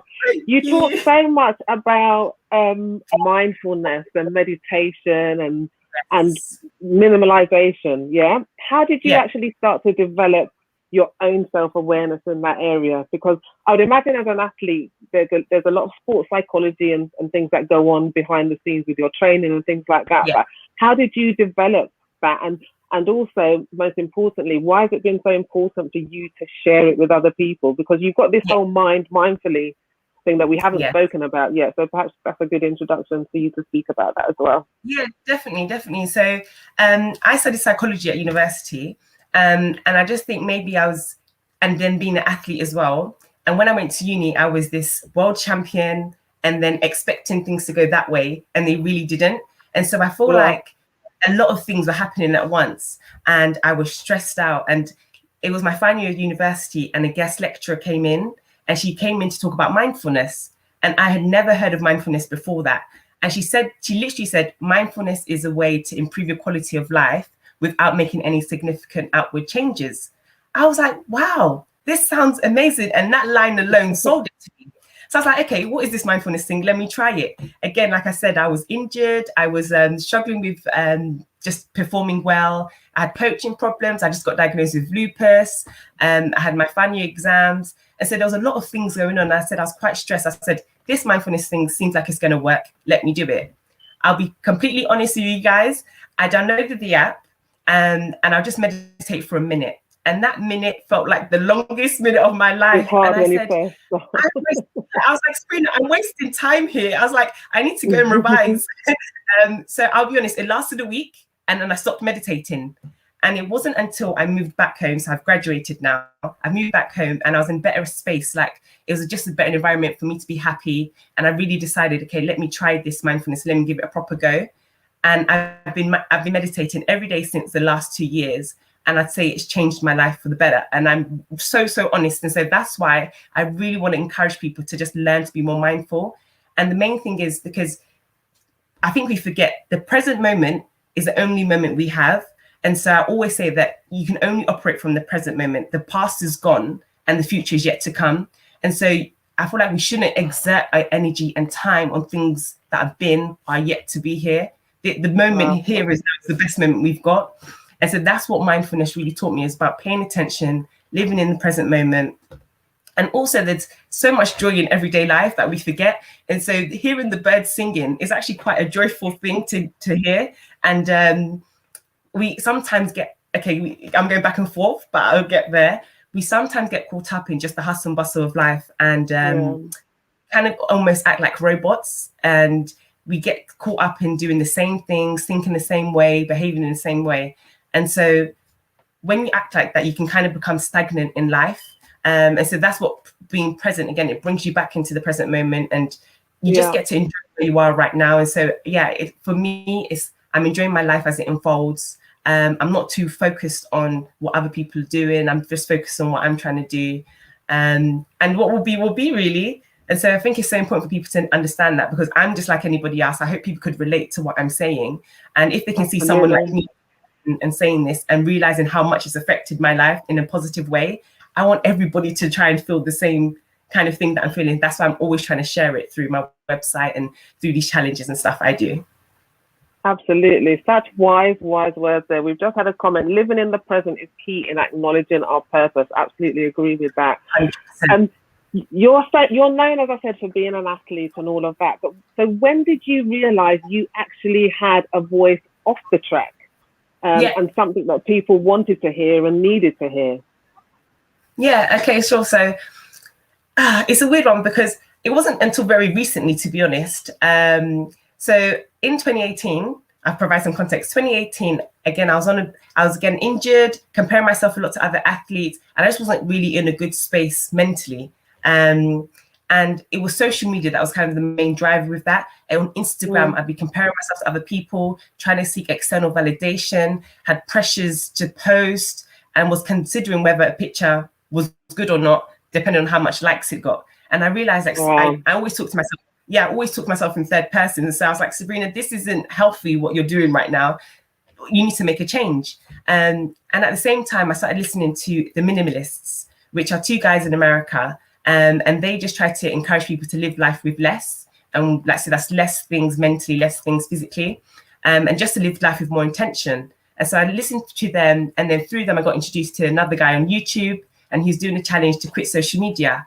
And I thought this was timely. I want to quit social. I'm going to try and quit it. So the 30 days, which was the challenge, it turned into a 10-month hiatus for me. And I loved it. I absolutely loved it. I was just in my own world, doing what I needed to do. I didn't feel pressures to post or grab my phone and take a picture of the event. You know, sometimes you have that desire to show everybody else what you're doing. And there was none of that. And it was bliss. And so the reason I had so much time in my hands, and I enjoyed writing a lot, but I always used to just write to myself. So I decided to make an anonymous blog, and I didn't tell anybody about it. I just was writing freely, and I enjoyed doing it anonymously. No one knew who it was. And then the pandemic happened.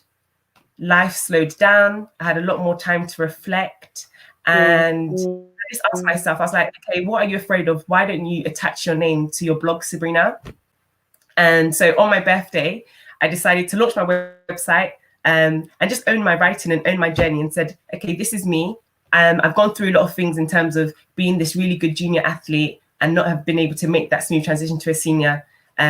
Maybe I can help advise the younger generation. I got diagnosed with lupus. And so maybe people, because looking at me, you might not know I have a chronic illness, but maybe that will help people discuss some ideas of what illness looks like. Maybe I can help educate them and raise awareness. I'm always thinking stuff like mental health and trying to uplift and promote. Yeah, and that's the thing I think, especially with social media, because social media is a place where I always say, show the best, hide the rest. It's not real. Yes. But when you do start talking from a place of realness, I think, and authenticity, that's, I think, when you really reach people and people will really relate to what you say. So my final question, I think, just to bring this home is, what can you say to women? Because obviously you've got a lot to say. You've got a lot to say to women. I think that women like to hear. But I believe everybody has a platform. All women have a platform. They might not even realize they have a platform or any sphere of influence. What can you say to help women find that voice in a minute? I would, I'll literally just say, express yourself, but in the most authentic way. There's you. I think we touched on it before. There's only one you that exists. And so you have your own unique set of experiences, your own unique set of thoughts and everything. And so you always, everything you do, you can always bring value to the table. Just don't be afraid. Take the plunge and just do it. I mean, as we've said before, the only opinion that matters is that of yourself. You're not a mind reader, so please don't exert energy trying to read other people's minds. And just be true to yourself. Speak on things that are of interest to you. And people always... So yeah, that is literally it. That's what I'd say. Just try and be your authentic Love self. it, love it, love it, love it, love it, love everything you said. Andy has just said he needs you on speed dial. Yes, So, Andy, yeah. we'll talk later. It has been so great talking to you, Sabrina. We're going to come back to you later for our panel at the end, but for now, thank you very much. Okay, we are now going to have, that was so inspiring. I'm sure if you heard that, you'd agree with me. We're now going to have our final poem from Natural Rights. Over to you. This is Get On Board. Over 100 years since the suffragettes, we have the vote, but the fight's not done yet. Progression's been made, the gap's receding, but it's 2021 and there's still a glass ceiling. With all this talk of diversity, women on boards are still a minority. And the percent with colour, minuscule, minute. The figure is tiny. The female employment rate is the highest figure recorded to date. And as society evolves, our voice is essential if we are to meet our full potential. Step up to the plate, share your voice. You can make the change, you make the choice.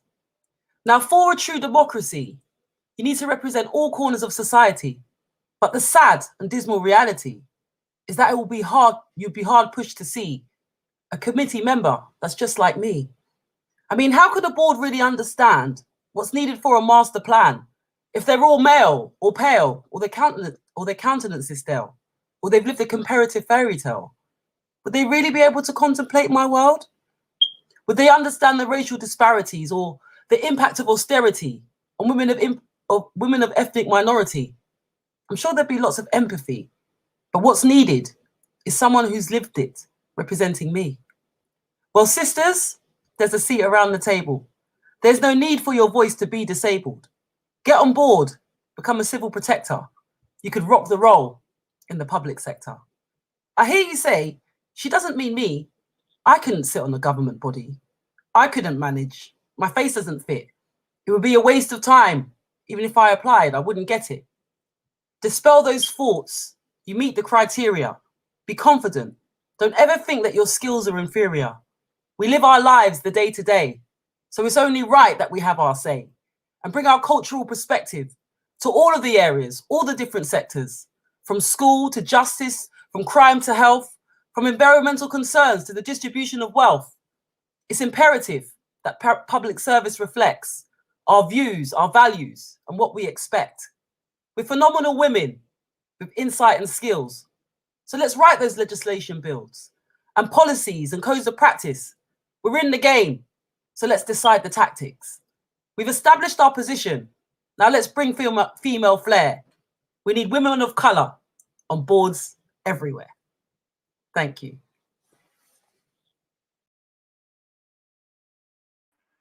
Amazing, amazing. Absolutely love all of those poems, Natural. You really hit the mark on those ones. So I'm going to introduce my last speaker before our panel, and it is Dr. Leanne Armitage.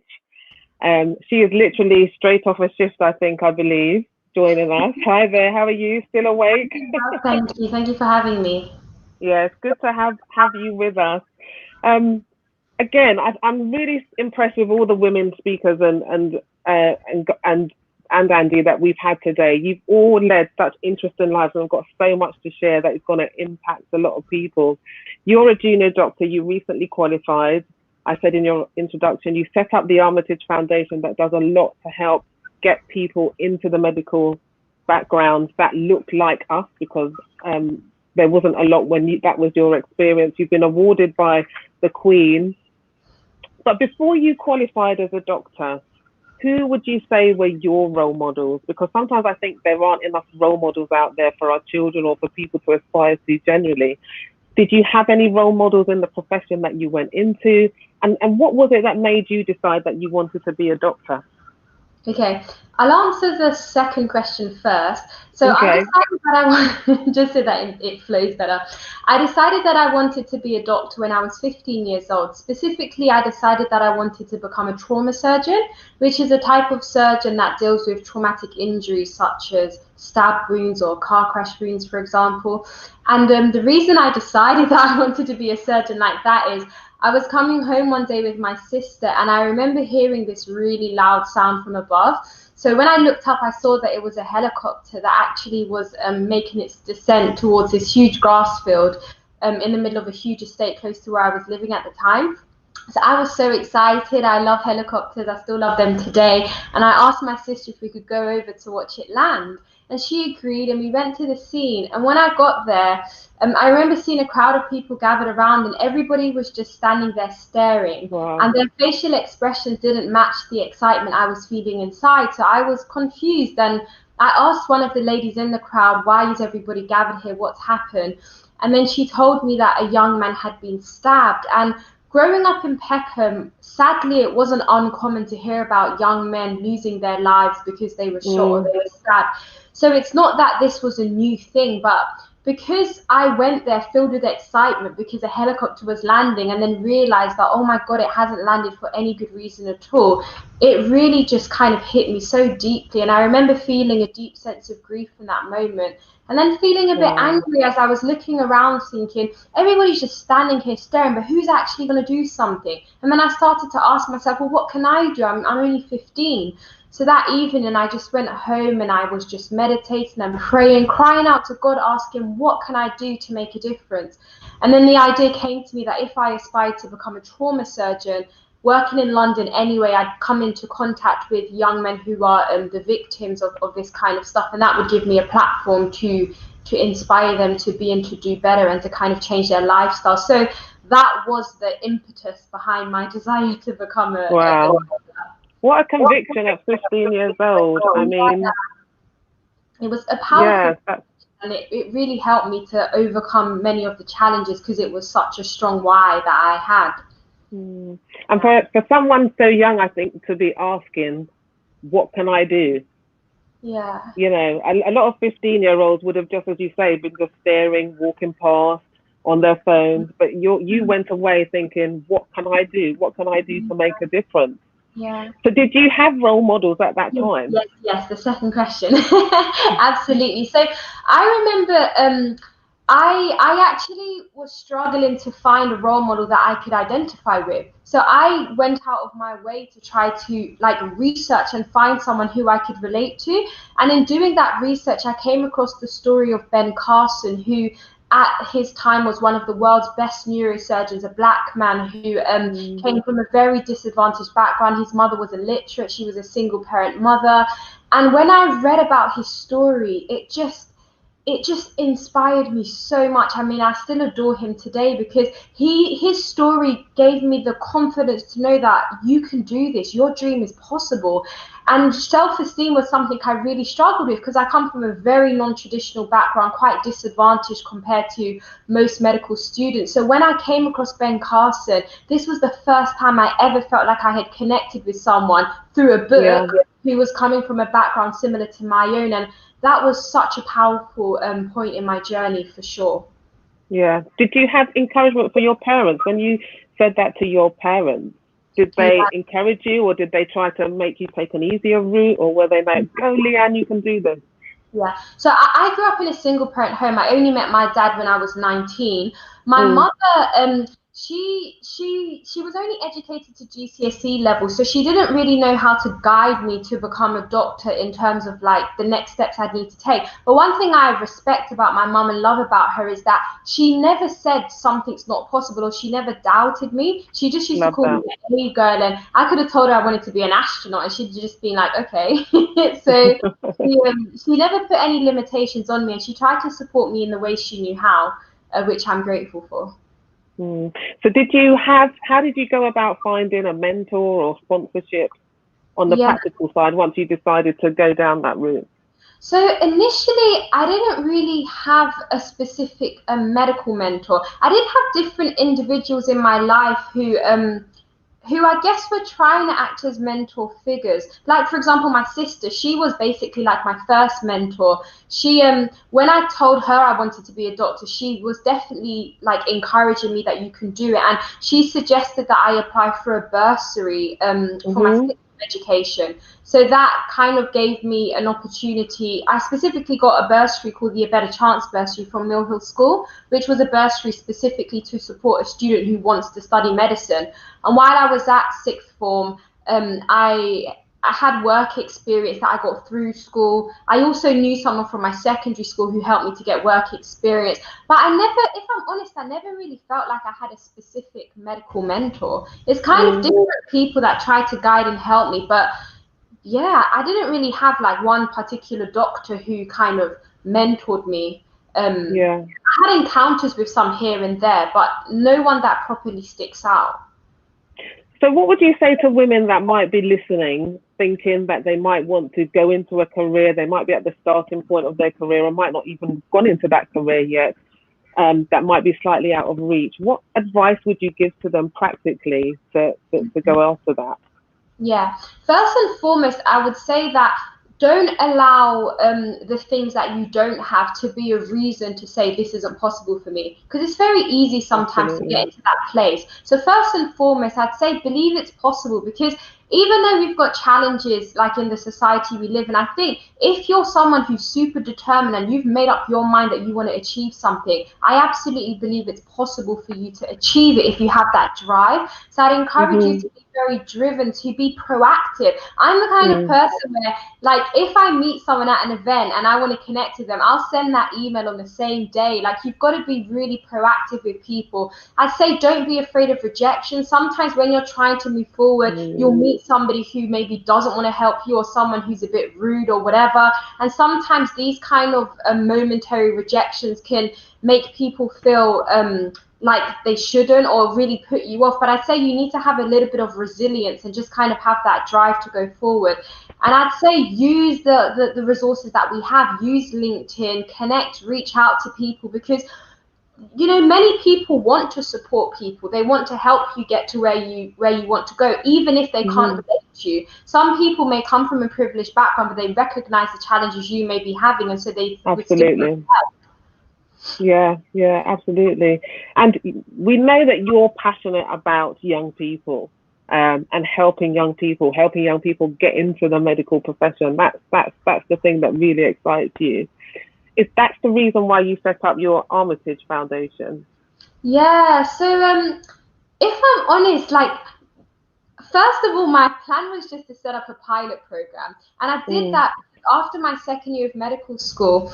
I came across an article by the British Medical Association called The Right Mix, which was just highlighting the lack of diversity across UK medical schools. You know, less than 5% of the cohorts are coming from the most disadvantaged backgrounds, and across the UK, half of the schools do not produce a single medical applicant. So when I was like realizing that this was the reality, I was just thinking, this is shocking. And coming from the background that I come from, knowing the challenges that I had, I felt like I had special insight into some of these obstacles and barriers that students were facing. So that made me, you know, I'm just going to take matters into my own hands and do something myself. So I set up a pilot program, which eventually evolved into a charity.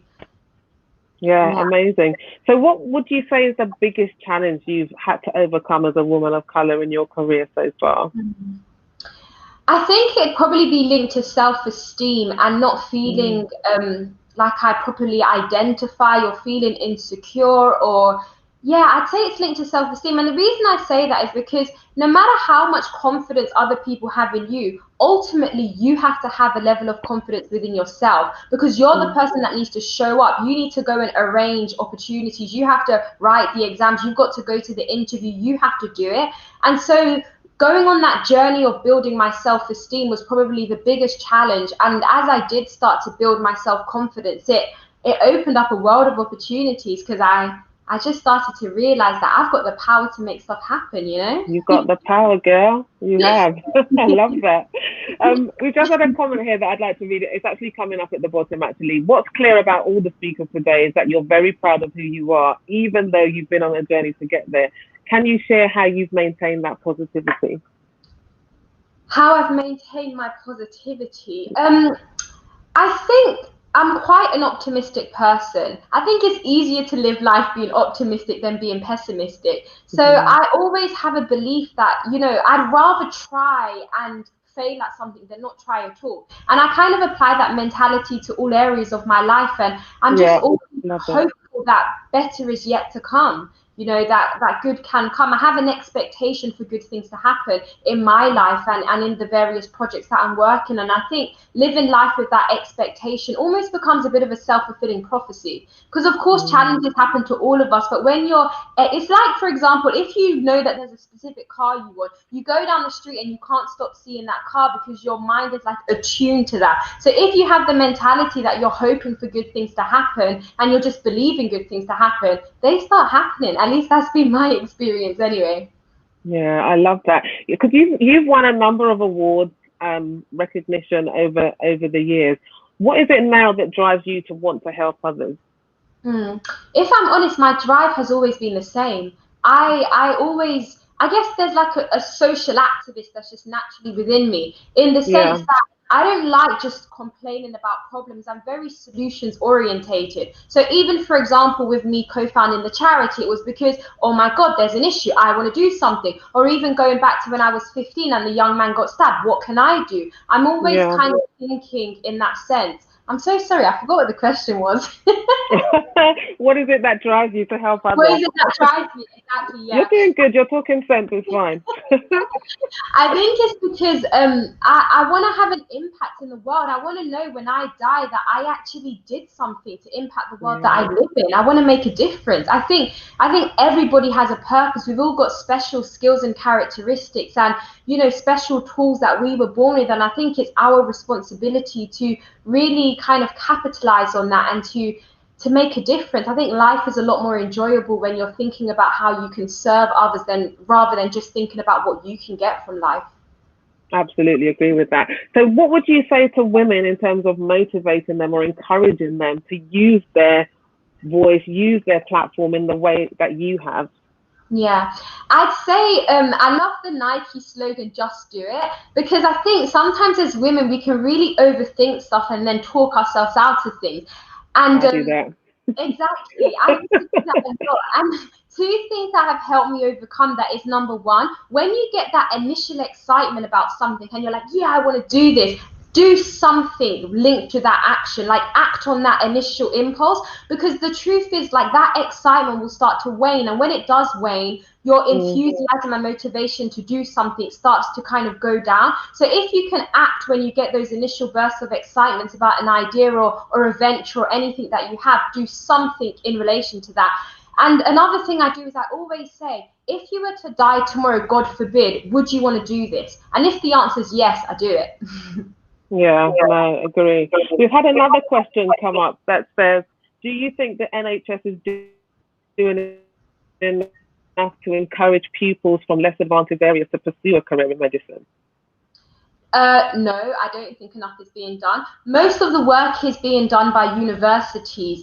Medical schools have widening participation departments, and even though what they do is good, because I benefited from some of their taster courses, a lot of what they do are like 1 week interventions or a program specifically for sixth form students. And really, to give students from underrepresented and disadvantaged backgrounds the best chance of succeeding, we need a long-term intervention that's supporting them from young ages, such as year 8, all the way up until their application. Because developing a student for medicine is more than just getting good grades. You have to cultivate them as an individual and really develop their soft skills. There are so many different aspects, and that's not something that takes a week to develop. It's something that develops over years. So that's why with my charity we're focused on a long-term intervention so that we can support students at all of those crucial stages.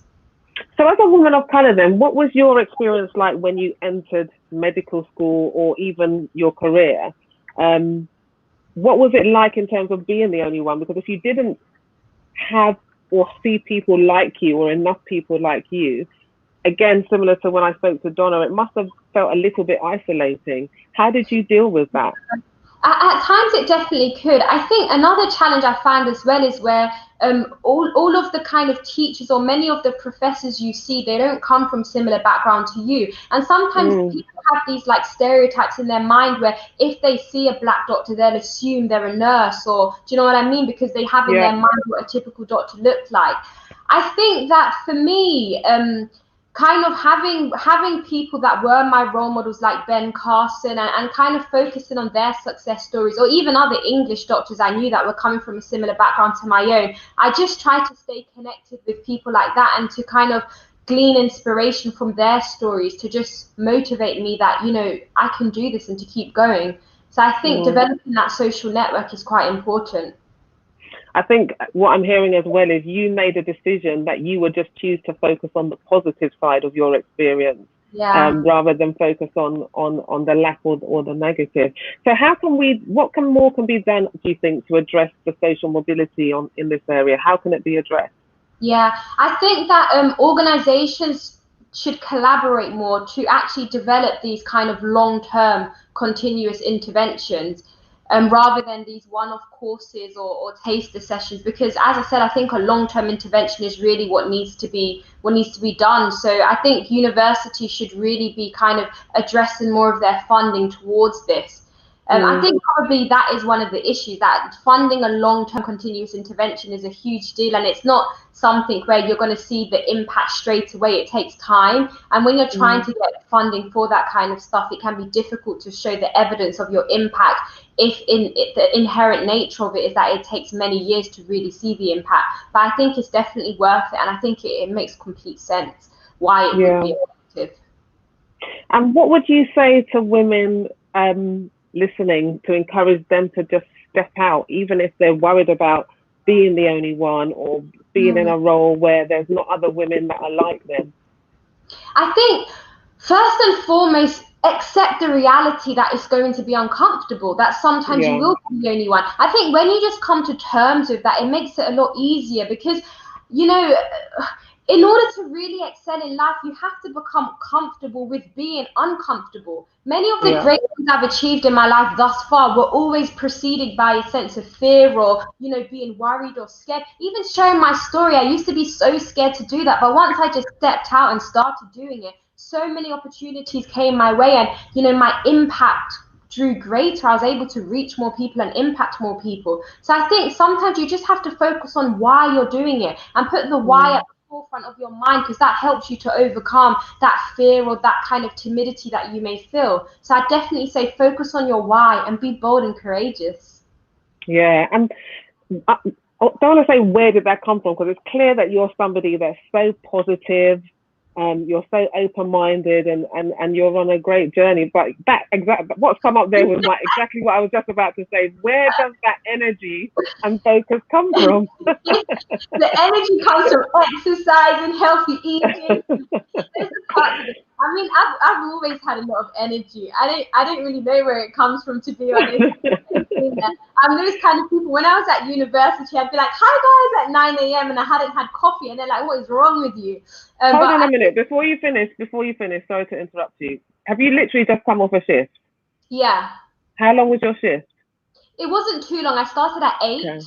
Okay. All right. Okay. Not too bad then. I was going to say, but yeah. Okay. You can finish answering your question, because you have got so much energy. Yeah. I think when you're walking in your passions, that energizes you, because it's something that it kind of fires you up. I think in terms of my focus, I definitely say it comes from my faith. My faith means a lot to me, and it guides a lot of what I do. And so because my faith is so important to me, I feel like what I'm doing is what I was born to do. I'm walking in purpose. And so because I have that mentality, I don't just see what I do as charity work or as a job. I see it as the reason why I was born, the impact I'm supposed to have on the earth.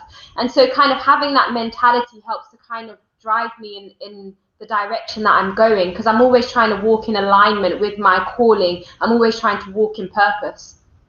Wow, that is so amazing. And again, I could just speak to you for, well, I'm going to be speaking to you a bit more in the panel afterwards, but so inspiring. And can I just say, and I'm sure others will say that, we do appreciate what you do. I mean, I don't want to make this political in any way. You guys are going out on a limb every day, especially now in the current situation with the coronavirus crisis and everything. And We've seen the pay rise you've been awarded. I won't say anything more on that, but we just salute you, honestly, everything that you are doing. And aside from what you're doing in the NHS, trying to encourage people into the medical profession, that is amazing in itself. So we salute you definitely, Dr. Leanne Armitage. Thank you. It's been an absolute pleasure. You're welcome. You're welcome.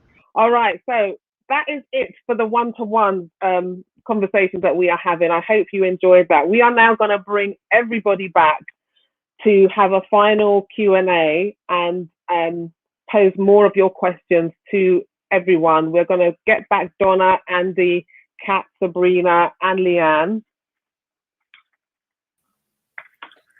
and give them some more time. How did you all find that? Amazing. Really good. Really good. I'm really encouraged by what I'm hearing today, because I think, like I said earlier, about for us to change the narrative, we have to take ownership. For us to make action and bring about change, we have to do it. There's not enough time, or there isn't any time to be sitting and waiting and begging. And, you know, we've actually got to be the ones to just grab this thing and make it happen. So I've got some questions. And I'm sure more will come in the chat as we go, and hopefully we'll get time to go through all of them. We talk about, you know, the gender pay gap, and, you know, that's been regulated, and there's been calls for similar regulations to help address the ethnicity pay gap now.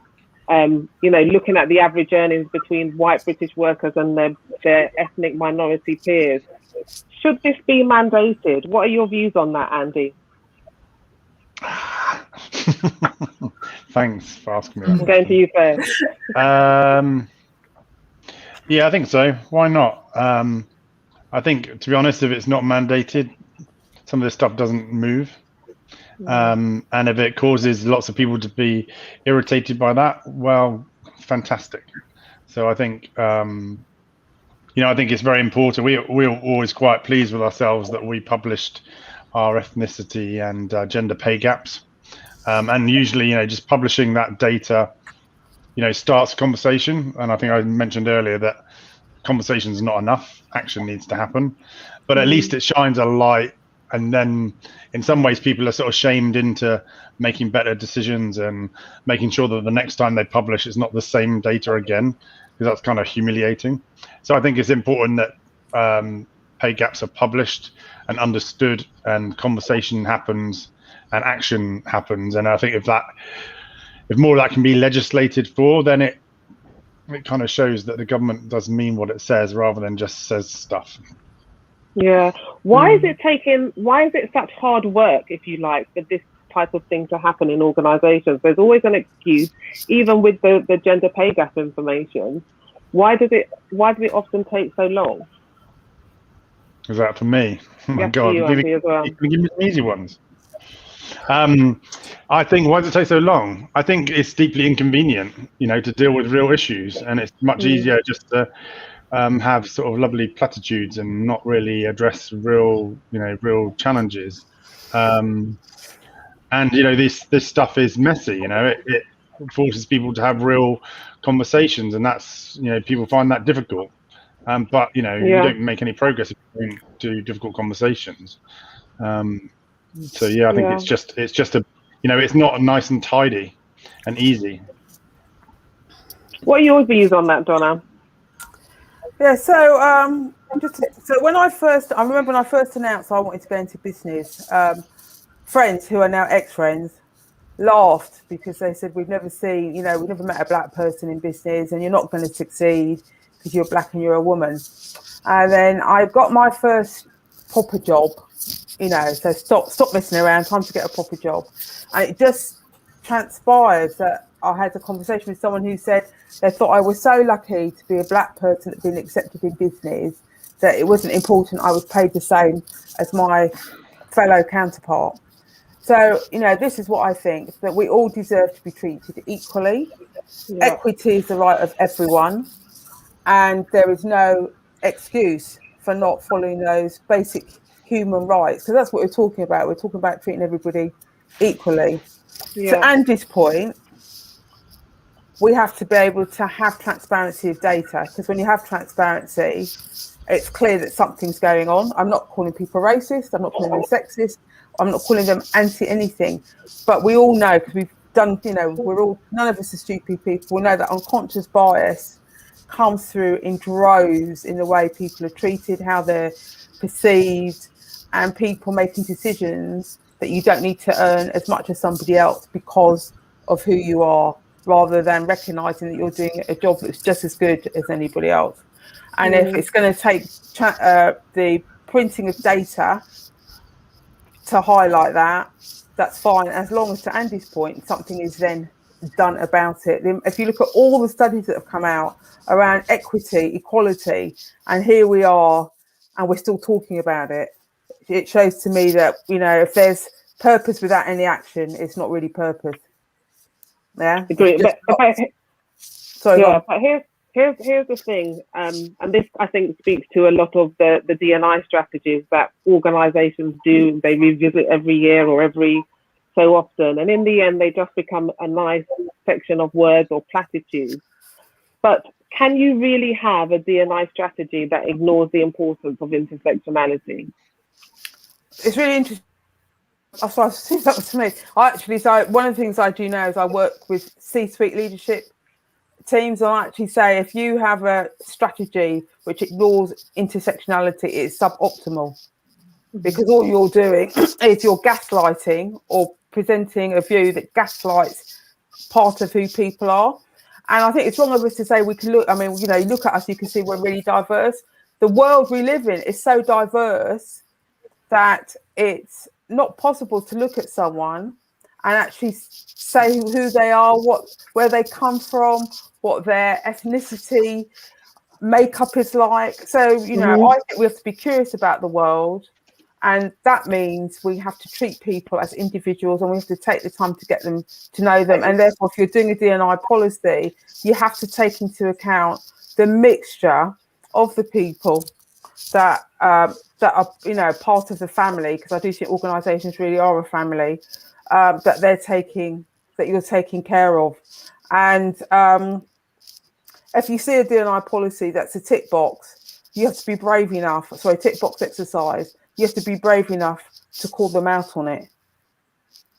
Otherwise, they will be convinced that they're doing, what they think is right, to encourage people like all of us on this call to be our best selves. I think that's an interesting point. I think this whole thing around choose to challenge, and Andy mentioned it earlier, challenging can be difficult. I know when I worked in the D&I space in the corporate world, and diversity was such a hot topic, but the diversity issues that they chose to speak about was women. I mean, I know it's International Women's Day, but anything to do with race was, that was a little bit awkward. Let's not go there, but let's just champion women and just get women up there in the ranks, get them to partner whatever level.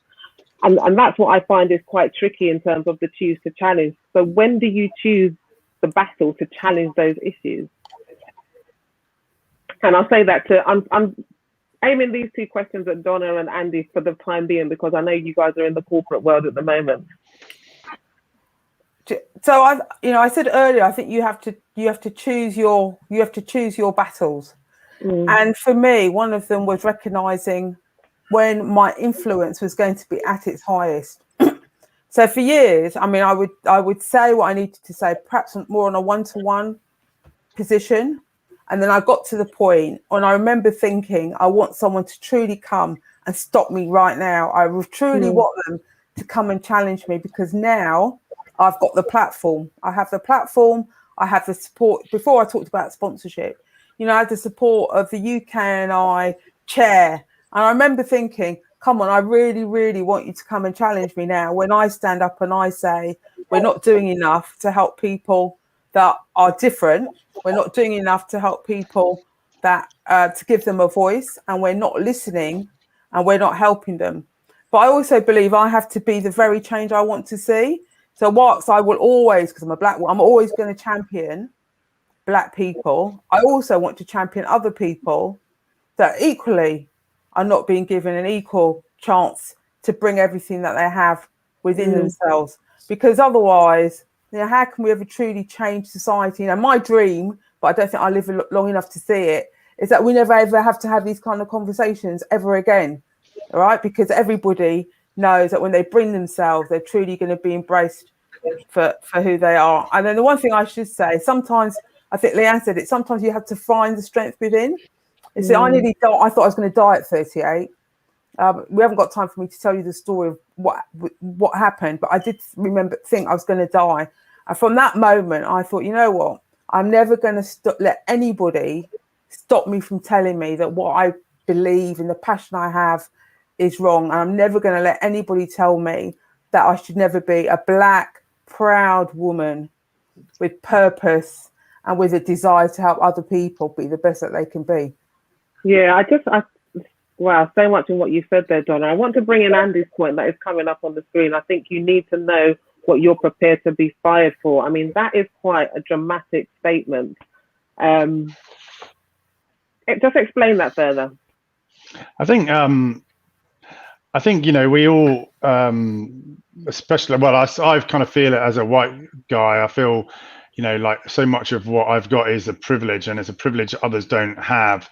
I remember doing a session a couple of weeks ago, and I was just kind of so annoyed with some of the people that were organizing it that I was like, I'm not going to do it. And it was a pretty tough session, some pretty hard hitting kind of points and I basically, at the beginning of the session, I told all the people who weren't white they could go and have an hour off and take a coffee or a cup of tea, because I was only talking to the white people. Mm-hmm. I didn't really want to do it because I was kind of annoyed about my time being cut. And I was just reminded by a non-white colleague that my ability to not do that session was my privilege as well. And many people don't have that privilege. So I think, the platform that I have is a platform of privilege, and I need to use it properly. I think it was to Leanne's, I kind of love so much of what everyone has said. Something that Leanne said really resonated with me is about you have your path, and you choose to tread that path. You're the only person who can tread that path. No one else can tread that path for you.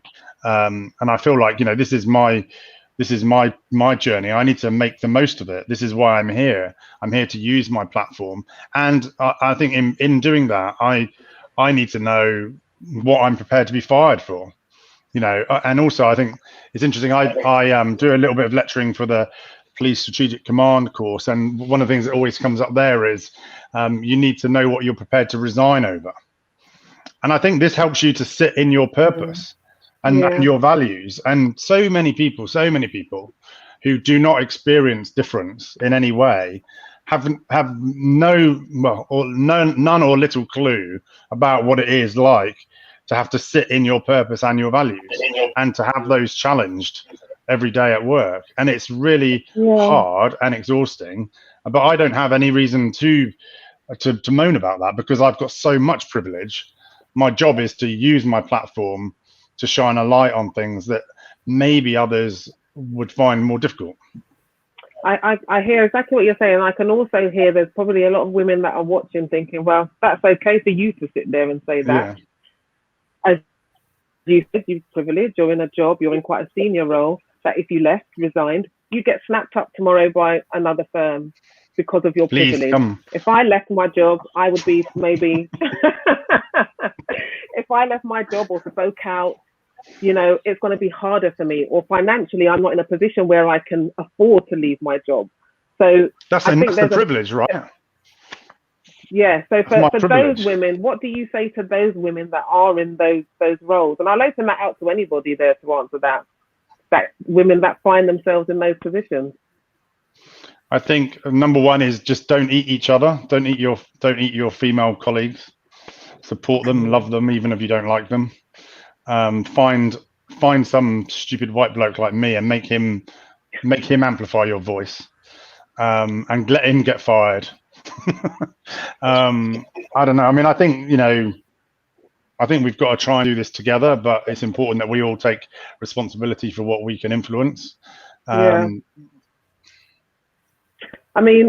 Christmas, and again, this question is for all of you. We saw the Sainsbury's advert on TV and the backlash that response, the racist response that that advert received on the TV. That shows us that in terms of representation, we have still got such a long way to go.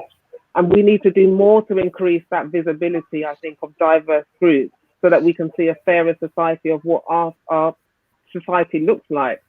What would you say to people in terms of more visibility and you know, more representation on our TV screens and things like that?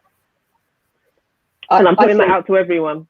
I personally think it needs to come from, it has everything to do with both what Andy said. I think we need to have like white allies that are able to amplify Black voices. And that also comes down to other, you know, Black creatives also amplifying other Black creatives. And like, you know, it goes back to what I was saying earlier. It's like people feel like they have a niche and they don't want to allow other people to kind of take in on their niche. But it is really, really important that we all share each other and amplify each other's voices. And I think that when we speak together, it does make a louder voice. And I think it is really, really important that other people do kind of jump on that bandwagon. That's why the Black Lives Matter gained such traction, because people were standing up against what was happening and using their own personal platforms to talk about it. But there was one point that I did want to just make about what Andy and Donna was saying is, especially within a corporate workplace, I've just left a very, very long career within corporate workplace. And I stood the risk of every time I was challenging something was being labelled the angry Black woman. And I feel like we as women are already up against the disadvantage. The minute you start trying to point out people's flaws, or even in a constructive way to try and affect change, can be seen as a really negative thing. So it's trying to find that balance in between, you know, being able to use your voice to amplify, but without actually, you know, using your own insecurities and the things that have affected you in the past to make your voice sound angry or resentful. You're trying to evoke positive change, not you know, fight the battle because you've been wronged. You could use that as the fire inside you, but it doesn't have to be an onslaught against all, you know, all people that are trying to speak negatively. I think there needs to be, yes, what Michelle just said, collaboration is key. We need to work together. I think that is really, really important. Yeah. I think it's really important. Sorry, go on, Donna. You know, I feel I have an obligation, and one of my obligations is to step up to be counted. So, yeah, lots of people have lots of negative perceptions. I believe one of my jobs, one of my purposes in life is to show them why they're wrong. So not to tell them, because, you know, nobody listens to you when you try to tell them anything, but to just show them that they're wrong. And I remember I got invited to, and I was invited by the EU to present in Brussels to talk about the importance of diversity in STEM. And I spent about half an hour investigating these people, because I was convinced it couldn't be true. Why would anybody want to invite little old Donna Herdsman to fly to Brussels and stand and speak, you know, about STEM and diversity? And I realised that I had to get out of my own way. Yeah. So I believe, the world. So we've got two things. We can decide the world is going to stop us, and we can line it all up, or we can decide to get out there and show the world that we know that what we're worth, that, you know, they can have whatever perceptions they want, but when we stand up to be counted, and when we're there to deliver, we will deliver. Absolutely. And the other thing is, I know when I was growing up as a child, and I've heard this said so many times, and perhaps some of you will resonate with this, you know, you have to work twice as hard. In fact, it's one of the comments that have come up in the chat. You've got to work twice as hard to just get to where any of your white counterparts are. And that does sound so exhausting, especially in light of everything else that's going on. How do we sustain that practically? And I'll ask that to, actually, you know what? I'm going to ask that to Sabrina and to Leanne, because you guys were such bundles of positivity. What advice can you give to women in terms of being able to just keep at it, and no matter what? I love what you said, Claudia, that mentality can be quite, or it can physically be quite exhausting if you're feeling like you're constantly having to work twice as hard. I think the positive aspect of that is that if you've already developed a kind of, so for example, using myself, I had to work very hard to get to where I am today. And I believe that a lot of life is linked to principles. So because I've got many principles that I've been living by for many years, it means that now it's a lot easier for me to flourish in different things because I've developed these principles and these habits. But in the same token, as you said, it can be exhausting. And I think that's why when we do get to positions of privilege, we need to really actively be doing something to amplify the voices of others and to make the pathway easier for them. Because by me getting to where I've got to now and, you know, setting up a foundation and doing things like that, I'm making the journey a little bit easier for somebody coming from my kind of background, so that they don't have to be as exhausted, or I don't feel exhausted personally, maybe because I'm still so young. But yeah, I think it's about using your position of privilege once you get there to make it easier for others. Yeah, love that. Sabrina? Yeah, and I think Leanne touched on it perfectly. I would just try and tell you to remember that, okay, you can keep going and what delayed is not denied. I do love my quotes. And so I think it's just that daily reminder that what you are working towards, you will get there. I mean, you will have these obstacles, but they're not going to stop you in your tracks. You just have to find ways to maneuver and get around them, but you will get there in the end. And yeah, it is just being that positive role model and just sharing your story, sharing your experiences, just so people have that awareness that they are going to hit some roadblocks, but again, it's not going to stop you, because I'm and Leanne and all of us ourselves are examples of hitting these barriers but making it through. And so yeah, it's just giving the younger people or whoever's watching that, okay, I can do them, and we're not different, we're not superhumans, and we all just alike, and you can make your way through it. Yeah, and Leanne, I'd like to come back to you, because we're in this period now where we're hopefully going to be coming out of COVID-19, this era, going back to some sort of normality. We've got a roadmap for that now. But we know, again, disproportionately, that young people, people from poorer backgrounds are suffering with their mental health. So what would you say to those people to help them in terms of, you know, how to regain their life there, you know, in those areas? Yeah, I mean, for young people in particular, it's been so tough. In so many different ways. I think one of the things I would say is that in life, it's very important that you don't try to resist the things that you can't change. So for example, with the whole lockdown experience we had, we're in a lockdown right now, like we can't change that. You have to kind of evolve and flow with it. So with young people, you know, their exams are all changed, or teachers are choosing grades, etc. There are all of these different kind of challenges that they're facing. And I think that they should have the mentality or the attitude that they're just going to try to do the best with where they're at now and with what they can do. So even with the setbacks in their education, you know, they should try to make up for that by doing extra reading or doing different things. But I think it will be quite individualized for each student depending on what situation they find themselves in. So it's a bit difficult to blanket advice. But they can get through. I think that's the key thing to hold on to. Sure. And Kat, similar to you, because there's a lot of women that are going to be, you know, looking at either going back to work, or they've been furloughed, they're finding themselves in a period of unemployment, probably really in a place of reassessing their skills. Where do I go now? What, you know, maybe struggling with themselves and that whole thing around self-worth. What would you say to them in terms of their next steps? I think the one thing, I lost my mum to COVID in March, and it made me reevaluate how I wanted to see myself in the world. I've always wanted to kind of just move into doing things that set my soul on fire. And I think that you need to kind of evaluate that for yourself and find out what makes you happy, and never look back. Like, consider everything that's in your past is behind you for a reason, and look forward and see where you can carve your new path and walk in that path to make it so that you are actually achieving your own dreams. Everyone has their own goals. So don't let, you know, life is too short. If anything, losing my mum so quickly and so, you know, horridly has made me realize that I need to do things for me and not for anybody else. So just do it, you know, don't look back and just live your dreams. That's the most important thing.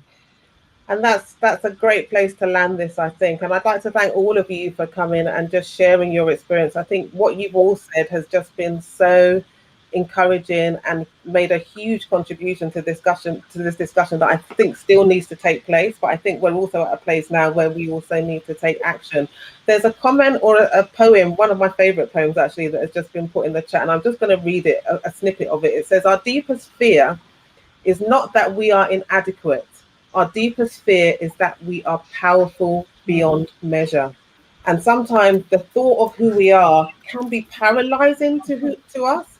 But I think, like we've heard so many times, I think all of you have said that sometimes we've just really got to get over ourselves, because it's that fear that is just going to paralyze us and create inaction, and then we won't take that step forward. And history has told us that sometimes it just takes one person to just stick their hand up, to put that foot in front of the other, to take that step, and that is when change happens.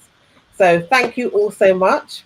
I hope everybody has really enjoyed today. I'm going to hand over to Diane, who is going to close the event for us. Thank you all. Thank you.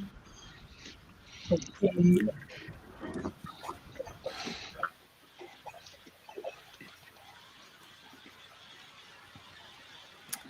I had such an amazing speech written out for my closing. I cannot tell you, I have enjoyed listening to every one of the speakers today. It's been a real, just even though some of the things I know, I feel, I experience daily, it's just nice to know that I'm not walking alone. And I think that's really important for us to know. So I am so always humbled by how many amazing women are dealing with double and treble discriminations and complex intersections, but are still shining. I hope that you have taken away something you can implement. I hope that you have seen that you are not alone on your journey or in any struggles that you may be going through. I hope you feel that as a collective group, we can help each other and collaborate so that you can be the change you want to see. Andy, thank you for being our true ally. At Naked Truth, we provide safe environments for women of all ages and backgrounds to tap into, develop and build their dreams. We, the visionaries, the entrepreneurs and leaders in you, we know your potential. We see you, we hear you, we support you. At the agency, we continue to smash the glass ceiling, push forward boundaries and tackle injustice. We believe in the power of education, equality and empowerment, which is why we put our energy and focus into building platforms like this for knowledge, promoting inclusiveness and developing self-purpose. Our commitment to you isn't going anywhere, and we will continue to champion, change and interact with the community long after today. I want to thank Donna, Andy, Kat, Sabrina, Leanne, Natural Right. I also want to thank our book sponsor, Book Love, and you can find them on www.thisisbookclub.com. Claudia, we could not have asked for a better host. You were amazing. So to all of you today on International Women's Day, I salute you, I cheer you, we have you. And I want to thank you for joining us today, and we appreciate your support. And I just wish you the rest of International Women's Day a good one. So please share the replay of this amazing, I'm biased, but amazing event. And we look forward to seeing you for International Women's Day in 2022.